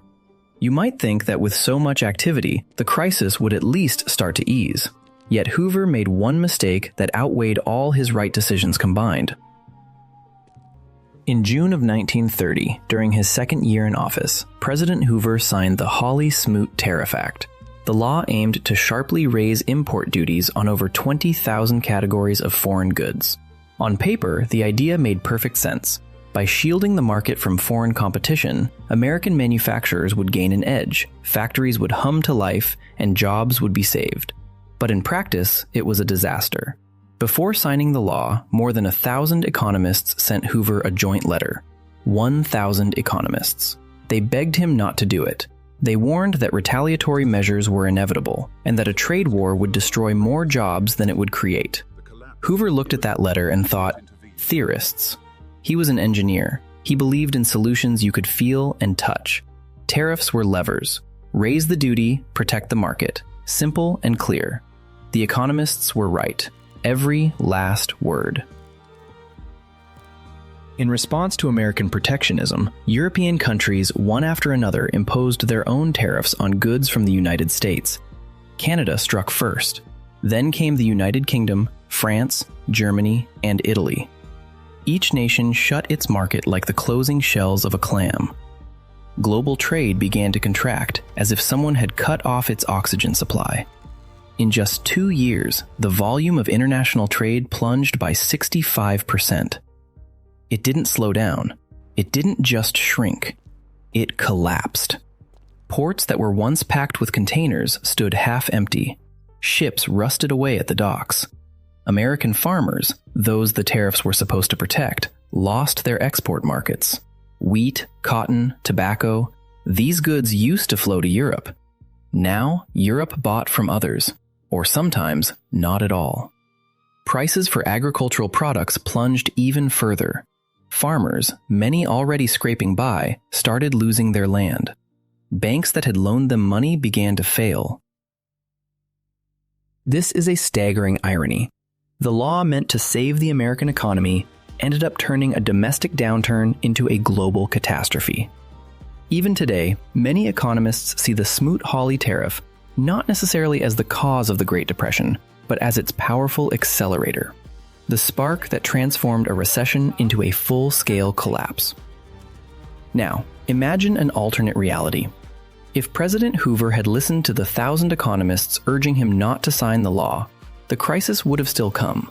The stock market had already crashed, banks were already unstable, but the scale could have been different. Without a trade war, European markets would have stayed open. American exports would have kept flowing. Midwestern farmers might have stayed afloat.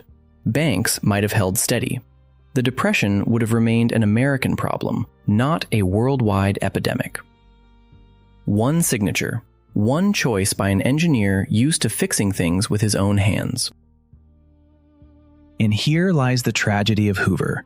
He wasn't lazy. He wasn't cruel. He wasn't foolish. He was the kind of person who, when faced with a problem, immediately grabs a tool and starts fixing it. Pure engineering mindset. See a breakdown? Fix it. That's how he worked in Australia, restoring flooded mines. That's how he operated in Belgium, feeding 10 million people. The same pattern, over and over. Spot the problem, roll up your sleeves, find a solution. It worked for 30 straight years.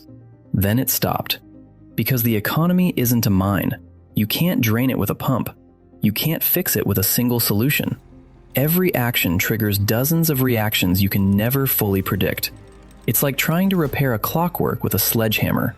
Plenty of force, good intentions, but the gears still fly apart. Herbert Hoover did more than anyone expected, more than any of his predecessors would have. And that's exactly why his active, but flawed actions caused more damage than if he had done nothing at all. A man who saved millions of lives abroad found himself powerless against a system that defied engineering logic. Meanwhile, as Hoover struggled with his own decisions, global trade choked to a halt, farmers lost their land, and banks lost their depositors. Entirely new players hit the American roads. They brought different methods to tackle problems, and the law couldn't stop them, for one simple and absurd reason. 1933, Texas. A dusty road stretching beyond the horizon. A black Ford Model B, 8 cylinders, 85 horsepower, speeds out of a small town, leaving behind a ransacked bank and 3 stunned clerks. Behind the wheel is a 23-year-old man in a wrinkled shirt. Next to him, a girl not even 20, smoking a cigarette. 40 minutes later, they're already in Oklahoma. The sheriff who could have stopped them stands on the courthouse steps, watching them disappear. His authority ended right at the county line. This is the absurd reason why. In popular culture, The 1930s stand as the golden age of daring bank robbers. Bonnie and Clyde, John Dillinger, Babyface Nelson, Pretty Boy Floyd. Names everyone recognizes from American films. They were romantic rebels with guns, robbing the rich and escaping down deserted highways. Folk heroes punishing bankers who seized farms. A beautiful story. Cinematic. But, as often happens with beautiful stories, it hides something far more ordinary beneath the surface.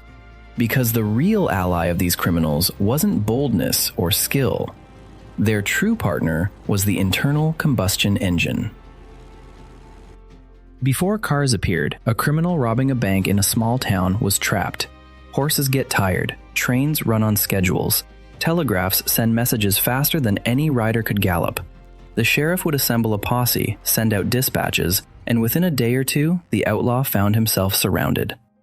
This system didn't work because sheriffs were geniuses.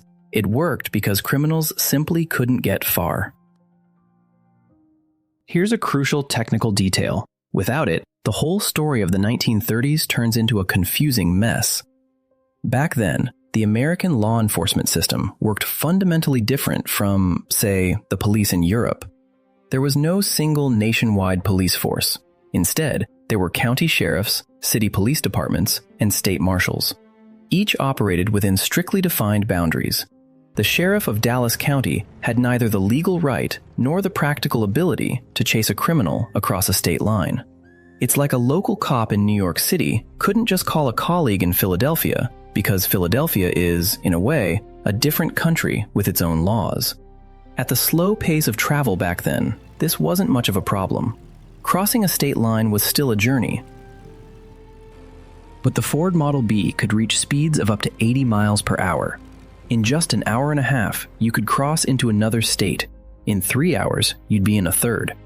A criminal might hop into a car in the morning, rob a bank in Texas, have lunch in Oklahoma, and be dining in Arkansas by nightfall.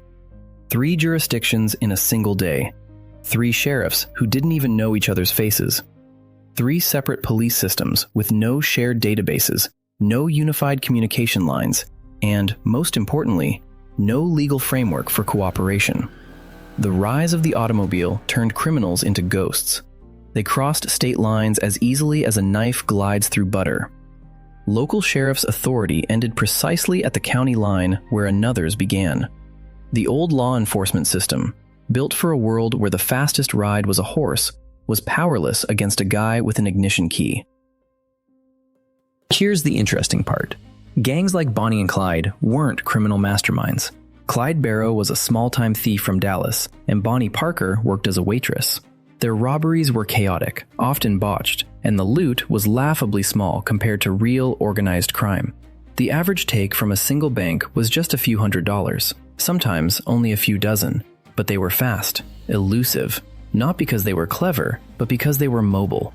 They simply drove to places where no one was expecting them, and it worked, again and again. That was the reality. State police struggled to handle the new breed of criminals, like Bonnie and Clyde or John Dillinger's gang.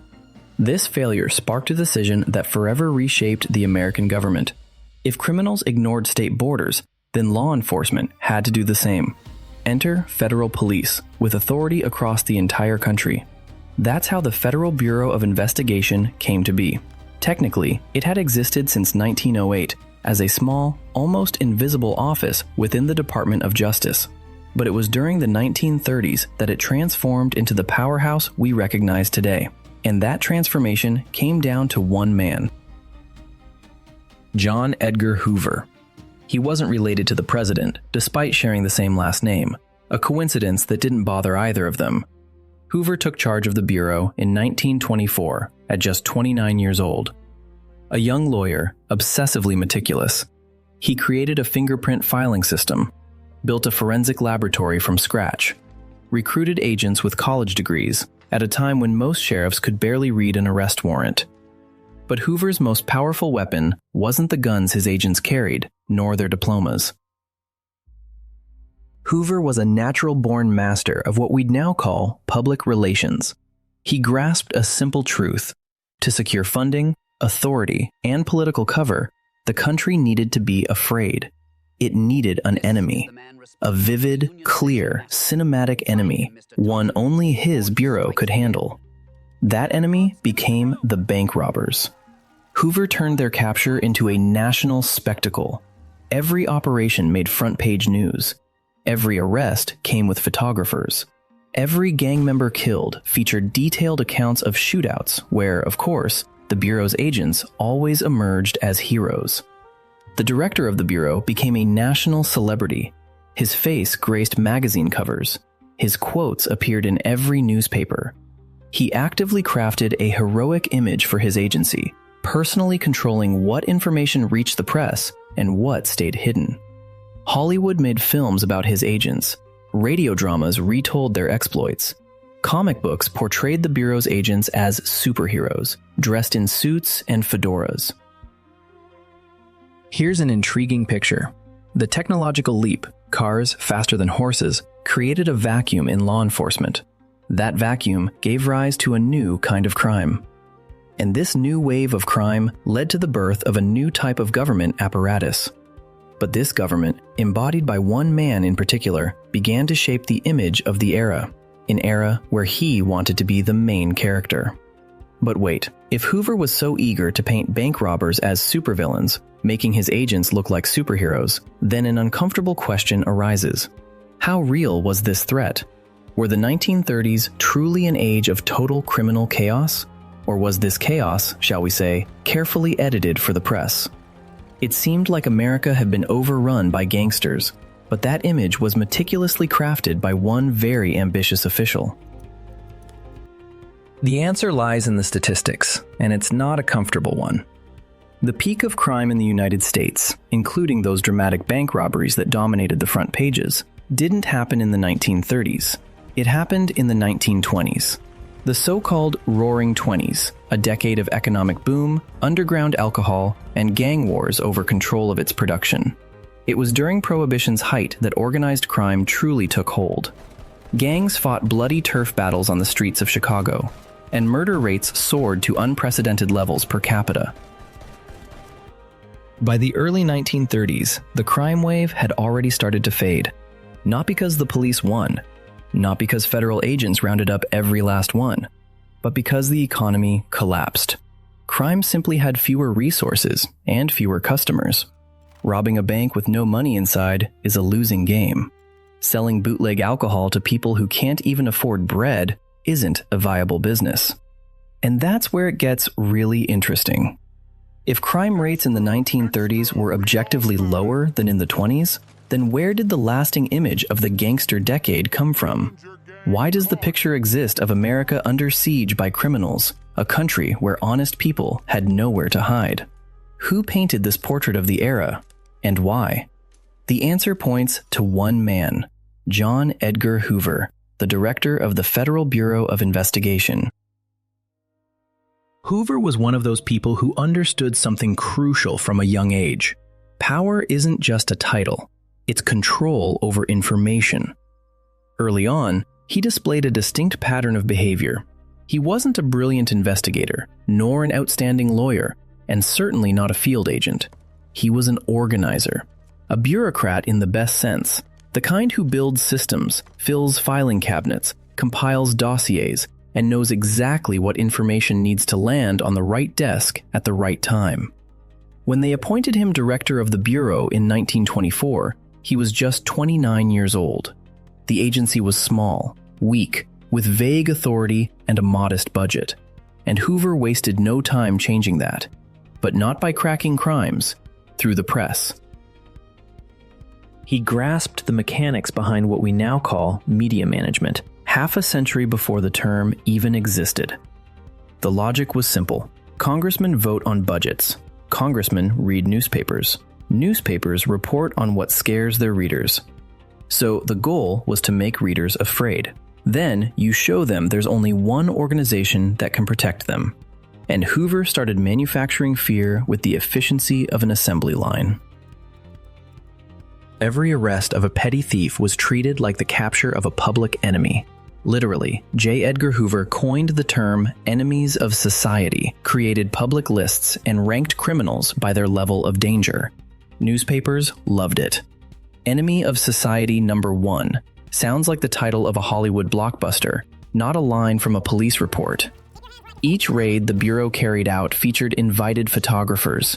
Every shootout came with press releases packed with cinematic details. How many bullets were fired, exactly how the criminal fell, and the last words they spoke. Half of these details were probably invented for dramatic effect, but who was going to fact-check? Hollywood picked up the baton. Radio dramas, comic books, magazine covers. Hoover personally oversaw which stories about his agents got the green light and which didn't. He turned the federal agency into a brand. His agents were drawn as superheroes in hats and trench coats. Hoover himself was portrayed as an unyielding crime fighter, standing as the barrier between America and chaos. It looked impressive, and it was incredibly profitable. Budgets swelled, powers expanded, the staff grew. Congress obediently approved every request Hoover made because the newspapers reminded voters daily the nation was in danger, and only the Bureau stood guard. Try voting against funding after that. The voters wouldn't understand. But this PR machine had an unexpected side effect, one Hoover probably never saw coming. By blowing up the threat of robbers, he ended up romanticizing them. Bonnie and Clyde, John Dillinger, Babyface Nelson, they all turned into folk heroes.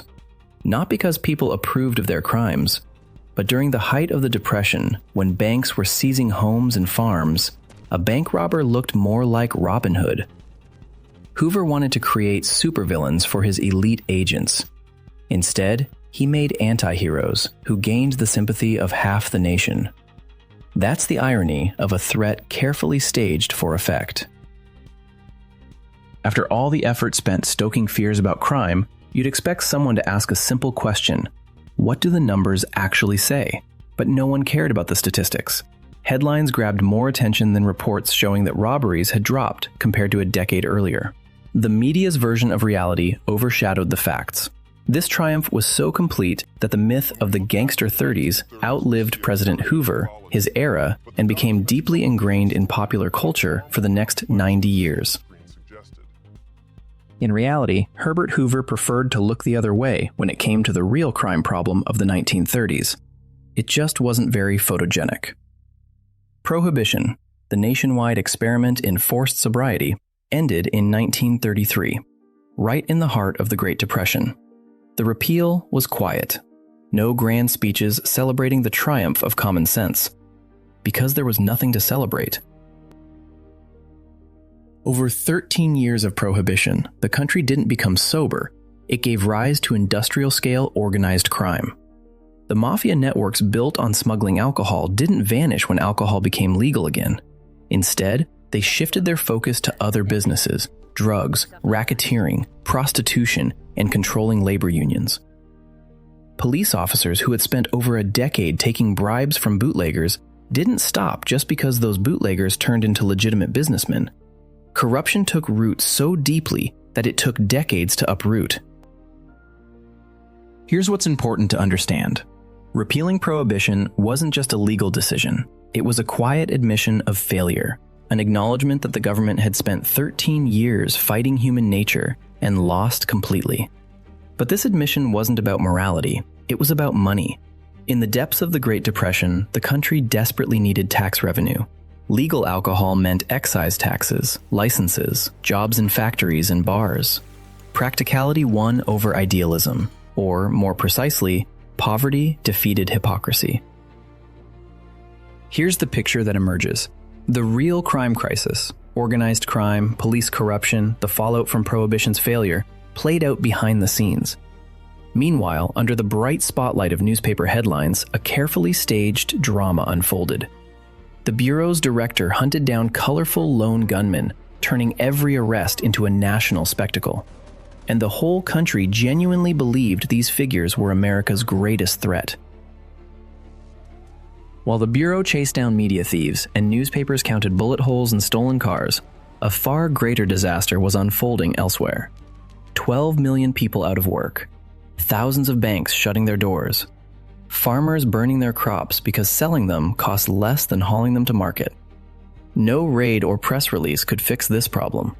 The burden of solving it fell on a man who needed help just to get up from his desk. Franklin Delano Roosevelt was born in 1882 at the Hyde Park Estate along the Hudson River, a historic manor where the servant spoke French and the boy was homeschooled until he turned 14. His family belonged to what was called the Old Money, America's aristocracy, who viewed upstarts like Rockefeller much like English lords regarded successful merchants. Harvard, Columbia University Law School. His path was set long before he was born. And here's where the first break from the familiar myth begins.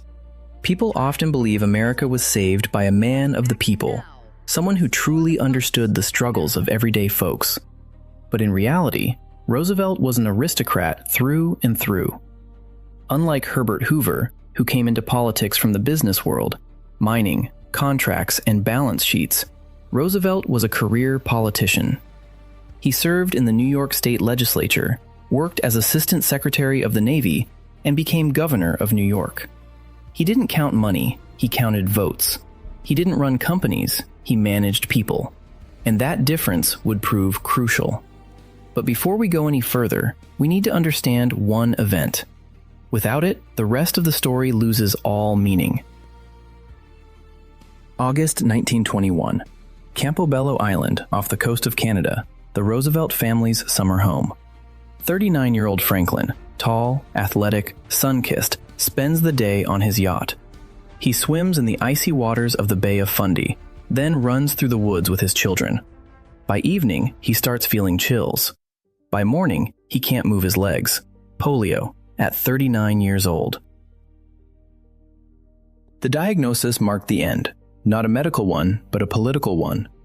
Early 20th century America did not elect cripples. Roosevelt had permanently lost the ability to walk without heavy steel braces, each weighing about 15 pounds. He couldn't stand without support. He couldn't take a single step without someone's help. Yet, here's what's remarkable. He hid his disability from the public. Photographers, by unspoken agreement, didn't capture him in a wheelchair. The Secret Service confiscated film from anyone who tried. At public events, he leaned on his son's arm, which to onlookers appeared as a tender, fatherly gesture, not a physical necessity.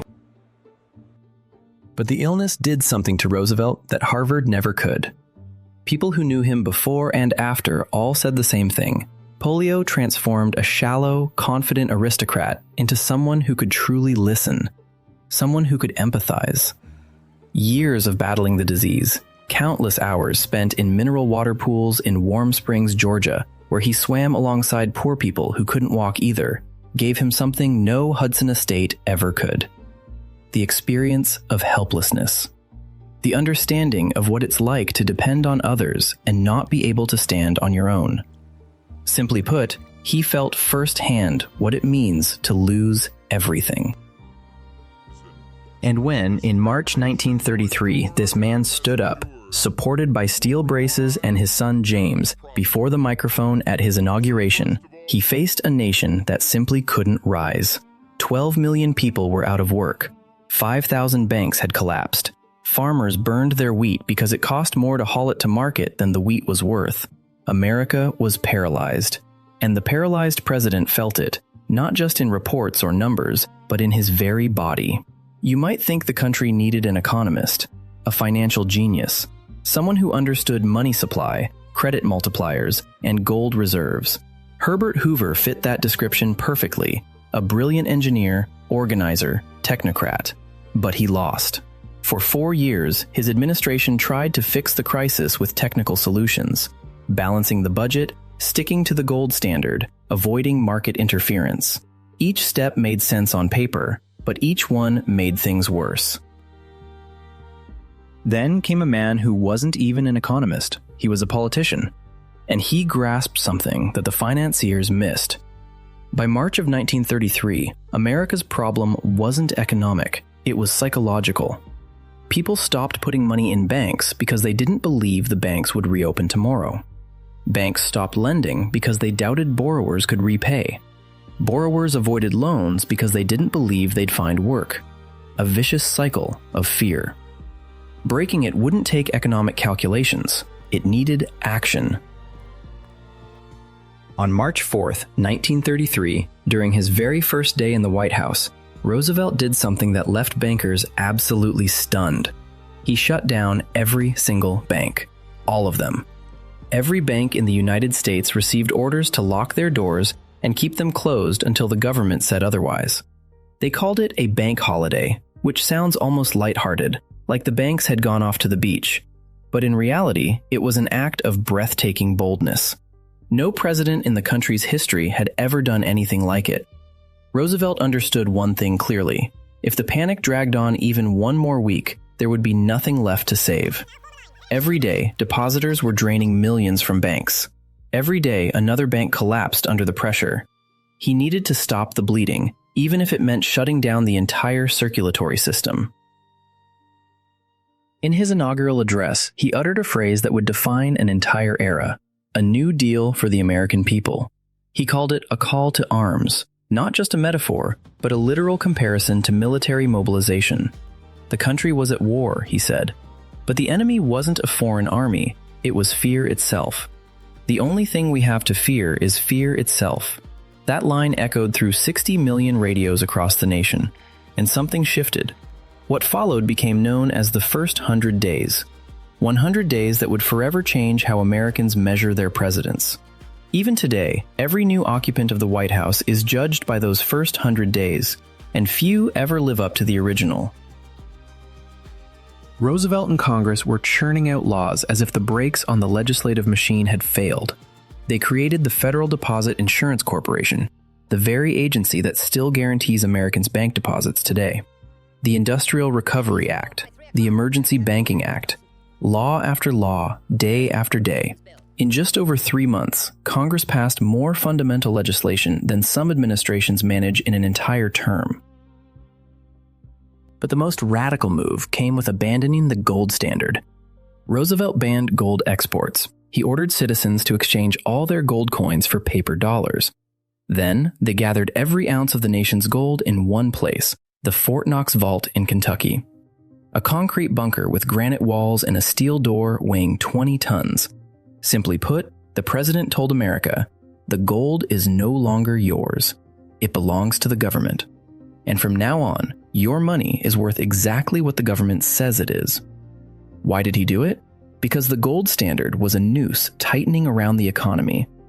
As long as the dollar was tied to gold, the Federal Reserve couldn't print more money than the gold reserves allowed. But the country desperately needed cash for relief programs, public works, and loans. Deflation was choking the economy, prices kept falling, debts piled up, and farmers went bankrupt. Breaking this chain had only one solution, lifting the limit on the money supply, and Roosevelt did just that. The 39th President of the United States reshaped the financial framework of the world's largest economy within his first 100 days. He shut down all the banks, took gold away from citizens, created a deposit insurance system that still operates today, and rewrote the rules governing America's financial system since the Civil War. But here's what keeps people up at night. None of these moves were, strictly speaking, economic solutions to the crisis. Bank holidays didn't create jobs.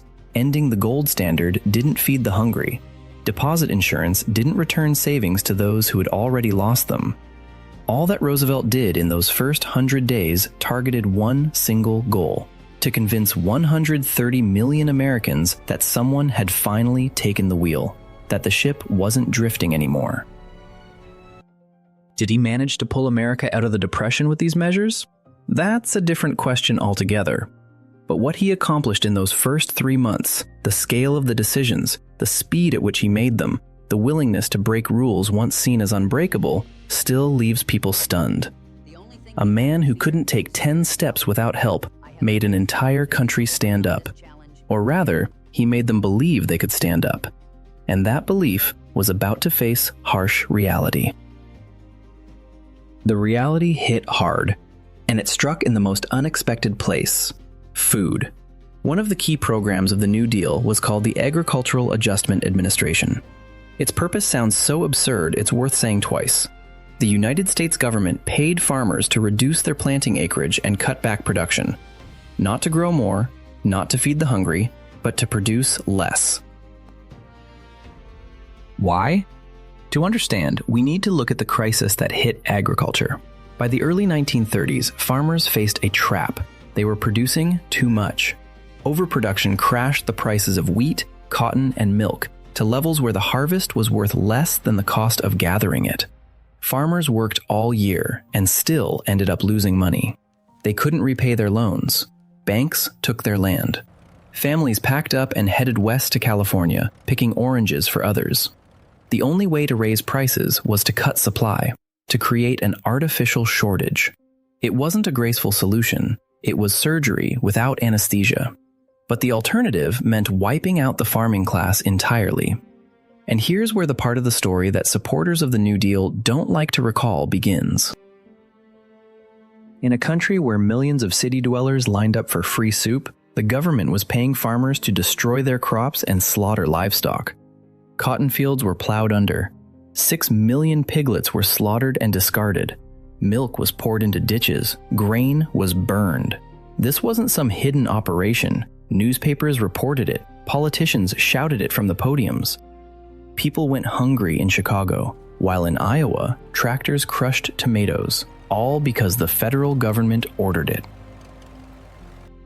After all of Roosevelt's efforts to restore trust, you might think this program would strengthen the economy, but it ended up helping some by causing hardship for others. Farmers did see their prices rise, yet urban poor families paid the price with empty plates. The contradiction was so glaring that in 1936, the Supreme Court of the United States declared the program unconstitutional.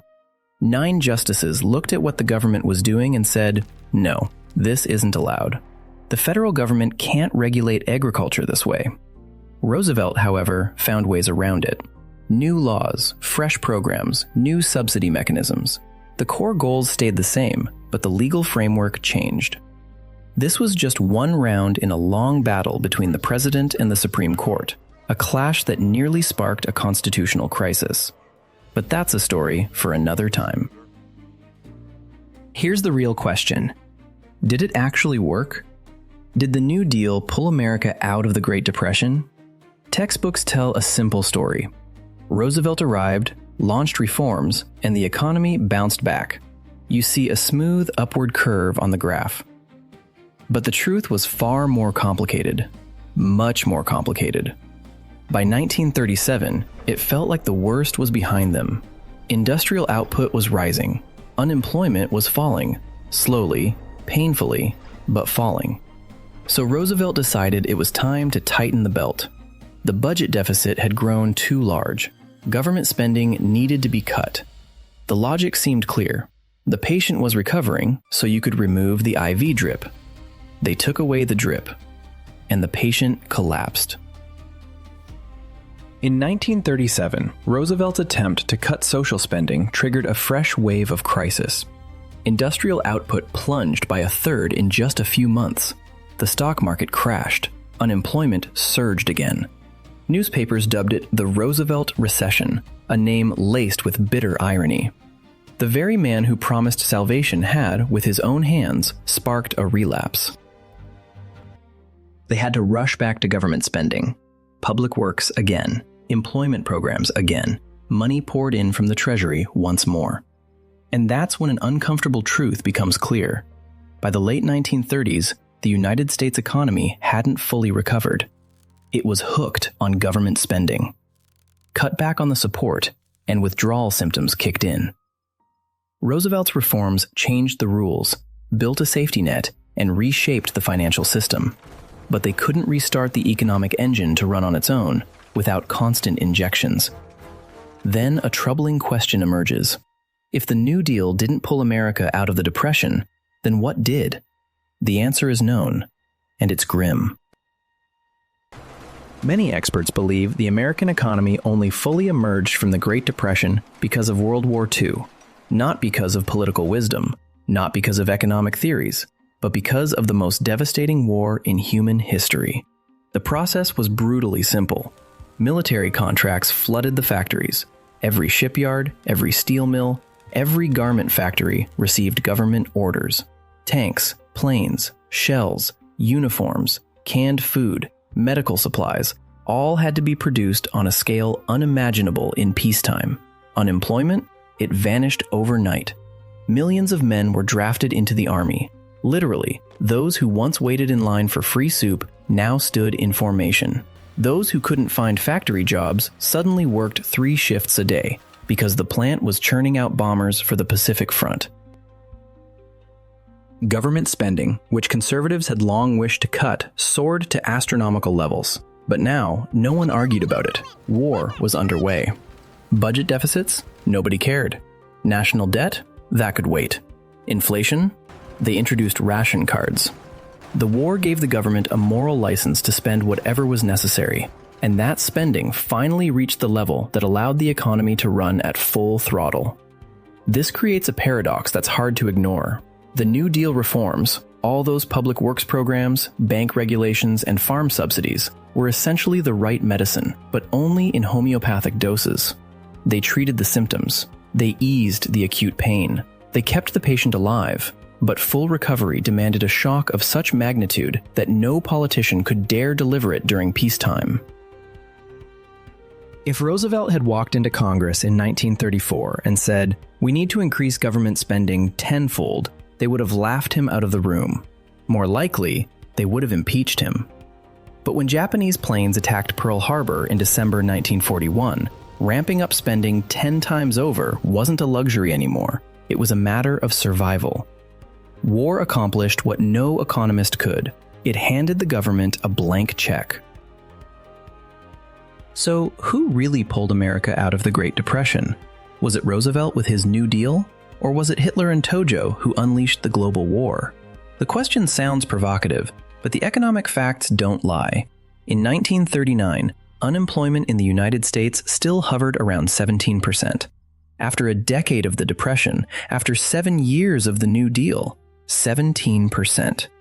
By 1944, it dropped to just over 1%. What made that difference? It wasn't the reforms. It was 16 million people in military uniforms and an industry running around the clock. That doesn't mean the New Deal was useless. It saved millions from starving to death. It built institutions that still stand today. It redefined what a government should do for its people. But here's what it didn't do. It didn't reboot the economy. And that difference between saving lives and fixing the system is crucial, because it reveals the limits of what even the most determined leader can achieve when facing a global economic collapse. The reforms transformed society. The war jump-started the economy. And when the smoke cleared, America found itself in a world where the old rules no longer applied, but the new ones hadn't yet been written. The new rules were written on the fly, and the first thing they included was ready-made answers to the question, who's to blame? Speculators on the stock market, Herbert Hoover sitting idly by, greedy bankers, immigrants taking jobs away. Each answer fits neatly into a newspaper headline, short, simple, and convenient. But none of them tell the whole truth, or even the full story. Yet these are the explanations that stick in the public mind, not because they're accurate, but because our brains simply aren't wired to handle more complex answers. It works a lot like the GPS on your phone, a route from point A to point B. One cause leads to one effect. You press a button, you get an answer. The brain hunts for the shortest path to an explanation, because a longer route demands energy, and the body prefers to save that.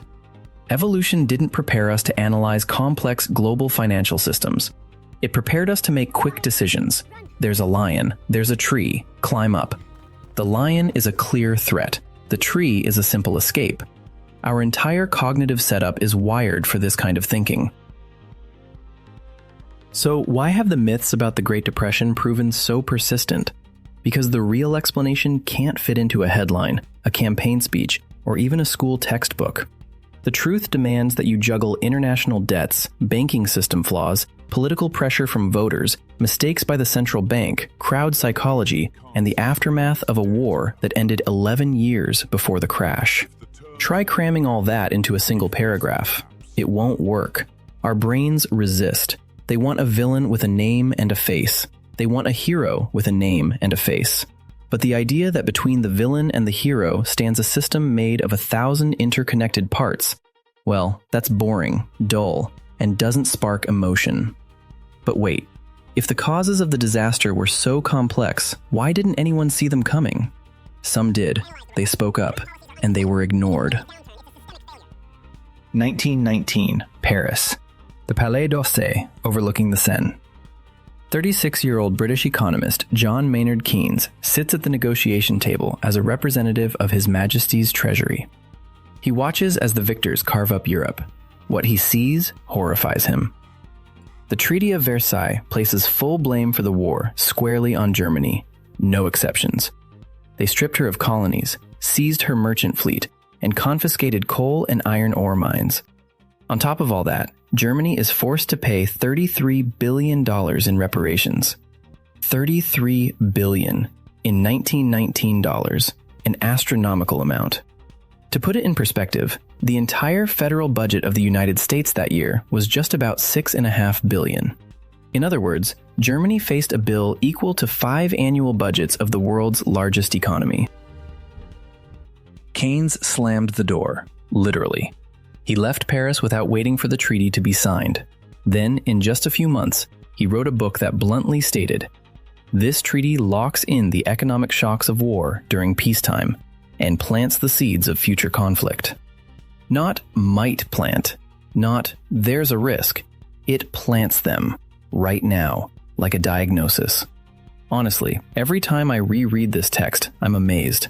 In 1919, Keynes described a mechanism that would unfold 10 years later, with the precision of an engineer explaining why a bridge will collapse if you remove its support. And they ignored him. Not because he was wrong, but because his explanation was too complex for politicians who needed to show voters a simple outcome. Germany was punished, justice prevailed, and we won. Now, let's rewind even further, to the roots of Versailles itself. World War I stretched on for 1,563 days. It claimed the lives of about 10 million soldiers. Another 20 million suffered wounds. For the countries involved, the cost topped $300 billion. $300 billion. That's more than just a number. It represents shattered economies across 24 nations. Factories lay in ruins, fields burned to ash, critical infrastructure wiped out. And on top of this devastation, the victors decided they could simply hand the defeated a bill and expect everything to go back to the way it was. In other words, they tried to fix a broken bone with a bandage.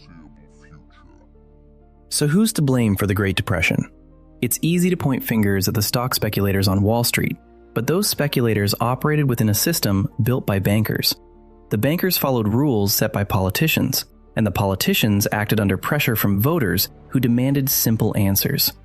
The whole system rested on a foundation of international debts.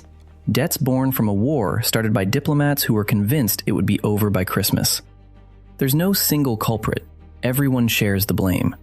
That's why the collapse was so total. There wasn't one weak link to fix. The entire chain was fragile. If the Treaty of Versailles hadn't crushed Germany with reparations, the German economy wouldn't have spiraled into the hyperinflation of 1923. Without that hyperinflation, American banks wouldn't have flooded Germany with credit in the 20s, setting the stage for a bubble. Without that credit bubble, the crash of 1929 wouldn't have dragged down European banks. Remove any one of these links, and the Great Depression would have looked very different. Maybe less severe, maybe shorter. Maybe it wouldn't have happened at all in the form we know. But none of these links could be removed on their own, because each one flowed directly from the last. John Maynard Keynes saw this back in 1919, a full decade before the crash. Here's what's truly frightening. It's not just the Great Depression itself. The real horror lies in how society spent an entire decade chasing easy villains instead of digging into the system's deep structural flaws. While newspapers published cartoons mocking greedy bankers, while politicians promised to restore order with a single decree, and while voters backed whoever spoke loudest and simplest, the real problems went untouched. Gold kept flowing from one country to another, tightening the money supply and deepening the downturn. Yet no one even questioned whether the very system of tying currencies to gold was part of the problem. These myths didn't just distort the picture, they slowed down the cure. Yet out of this chaos, something new emerged. When the smoke cleared, when the war ended, when the last myth lost its grip, America realized it had become a different country. Not just economically, but institutionally. The nation emerged from the crisis with a new social safety net, with regulated finances, a revamped tax system, and the idea of a guaranteed minimum income became a fundamental part of public life. Before the Great Depression, the notion that the government should feed the hungry seemed radical, almost socialist. After the Depression, it became the norm. It's like after a house fire, you don't just repair the walls, you completely overhaul the wiring, install smoke detectors, and hire a fire department to stand watch around the clock. The house is safer now, but only because it had to burn first. And here the circle closes. Keynes warned back in 1919 that the Treaty of Versailles would plant the seeds of future conflict. He proved right. Twice. First came the Great Depression, then the Second World War. Only after two devastating catastrophes did the world finally listen. The Bretton Woods Conference in 1944, where they built a new financial system, was a direct response to what Keynes had warned about 25 years earlier. 25 years, two world-shaking disasters, and tens of millions of lives lost.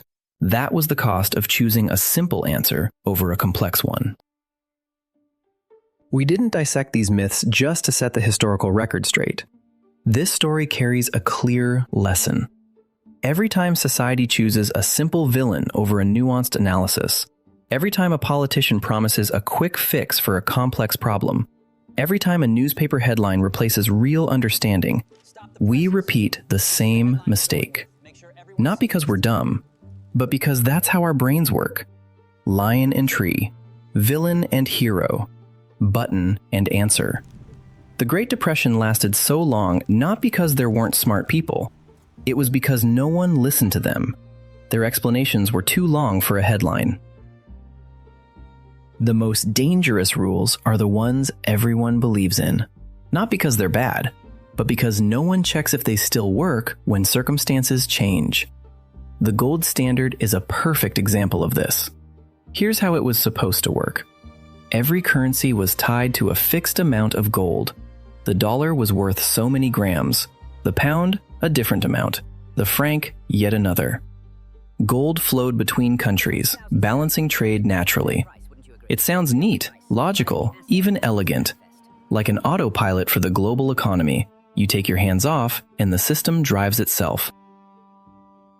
Here's what really happened when the crisis hit. Gold started flowing out of countries, say from Germany to the United States. Investors got nervous. They pulled their money, converted marks into gold, and shipped it away. Under the gold standard rules, Germany had to shrink its money supply by exactly the amount of gold it lost. Less gold in the vault meant less money circulating. Less money meant fewer loans. Fewer loans meant bankruptcies, layoffs, and a plunge in production.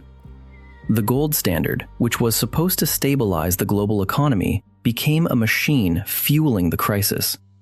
As gold flowed out of one country, its money supply tightened, deepening the downturn. Not as a side effect, but as a direct cause. It's like having a thermostat at home that, when a fire breaks out, doesn't turn on the air conditioning, but instead adds more fuel to the flames. On paper, it's following the rules. In reality, it's destroying the house.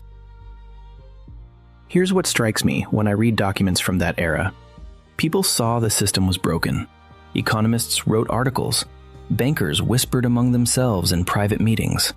Yet, abandoning the gold standard seemed unthinkable. It was like suggesting today that we abolish private ownership, not because the idea is necessarily bad, but simply because it's beyond the bounds of acceptable debate. Gold represented order. Gold stood for discipline. Gold was civilization. At least, that's what they believed. It's crucial not to fall into the trap of dismissing the past with contempt. Today, it's easy to say, they were stubborn. Why didn't they abandon the system sooner? But imagine yourself as a central banker in 1930. Behind you stands 40 years of stability, all built on the gold standard. Every textbook you studied says the gold standard is the foundation of financial order. All your peers in other countries follow the same rules. To give it up would mean admitting that the entire system you grew up in and built your career on was a mistake. This isn't stubbornness. It's normal human psychology, just on a scale big enough to shatter economies. In 1931, Britain was the first to crack. A massive outflow of capital forced the Bank of England to make a tough choice. Keep clinging to the gold standard and watch the economy collapse, or let the pound float freely. They chose the latter. On September 21st, 1931, Britain officially abandoned the gold standard. Herbert Hoover and most world leaders saw this as a disaster, a betrayal of the rules, the end of financial civilization as they knew it. Newspapers warned of panic, markets crashed, investors scrambled to pull gold out of every country still holding on to the standard, especially the United States. Here's the irony. For Britain itself, abandoning the gold standard turned out to be a lifesaver. The pound dropped, but exports surged. The central bank gained the freedom to cut interest rates. The economy began to recover sooner than in countries that clung to their gold reserves like a life preserver, or rather, a heavy anchor dragging them down. It's a paradox. What everyone saw as a disaster became the cure, and what was believed to be the foundation of stability turned out to be the engine of collapse. And here, something important emerges, not about gold, but about mindset. Let's take a step back from the 1930s for a moment. Each of us lives inside a set of rules that feel as natural as the air we breathe. You wake up in the morning, check your phone, head to work, get paid with a direct deposit, save some, spend some. We rarely stop to question why the numbers on our phone screen actually have value. We don't ask why the bank holding our savings lends out 10 times more than it actually keeps. We don't dig into what's behind those stock market figures flashing on the news between the weather report and the sports highlights. This is our gold standard, a web of assumptions that hold up, at least for now. And no one bothers to verify them until it's too late. People living in the 1930s weren't any less intelligent than we are. They were just like us. They believed in the system because it had worked their entire lives. They didn't question it, since questioning seemed out of place during times of prosperity. They rejected complicated answers because simple ones sounded more convincing. And when the system broke down, they first tried to fix it with the same tools that had broken it in the first place. More discipline, more thrift, more gold. It's like treating dehydration by forbidding the patient to drink, simply because the textbook says too much fluid is dangerous. So what does breaking these historical myths give us?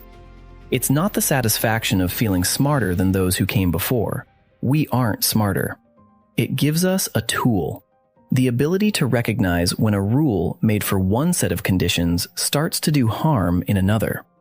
The ability to listen to a long answer, even if it doesn't fit in a headline. The ability to tell real stability apart from a polished facade. Because facades can be deceiving. The 1920s looked like a golden age. The stock market soared, cities sprang up, cars became more affordable. But behind that shining surface, farmers sank deeper into debt, the credit bubble swelled, and regulators looked the other way, because the numbers on the ticker were green. Now here's the question I want to leave you with. What facades are standing today? What numbers on which screens do we accept as reality without ever looking behind the dashboard? What rules do we treat as unshakable just because they've held for the last 30, 40, or 50 years?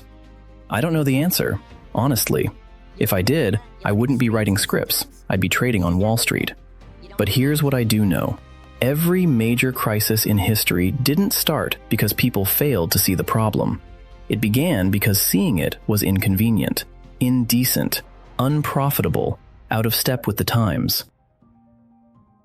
The Great Depression came to an end. The gold standard was buried. The New Deal reshaped America. The Bretton Woods system built a new financial framework. The world changed, but only after paying a price that could have been avoided. The gold standard wasn't evil. It was a dogma, a rule no one bothered to question anymore, an idea left unchecked, a mechanism left unrepaired because everyone assumed it just worked. And here lies the key lesson of the 1930s. It's not about who's to blame. It's not about what should be done. It's simpler and more frightening. When everyone insists the system is stable, that's exactly the moment to ask what holds it up. The Depression lasted a decade. It claimed millions of lives. It set the stage for the most devastating war in human history. And all along, the solution was there. It just demanded letting go of the familiar worldview. It was too expensive, until it was too late.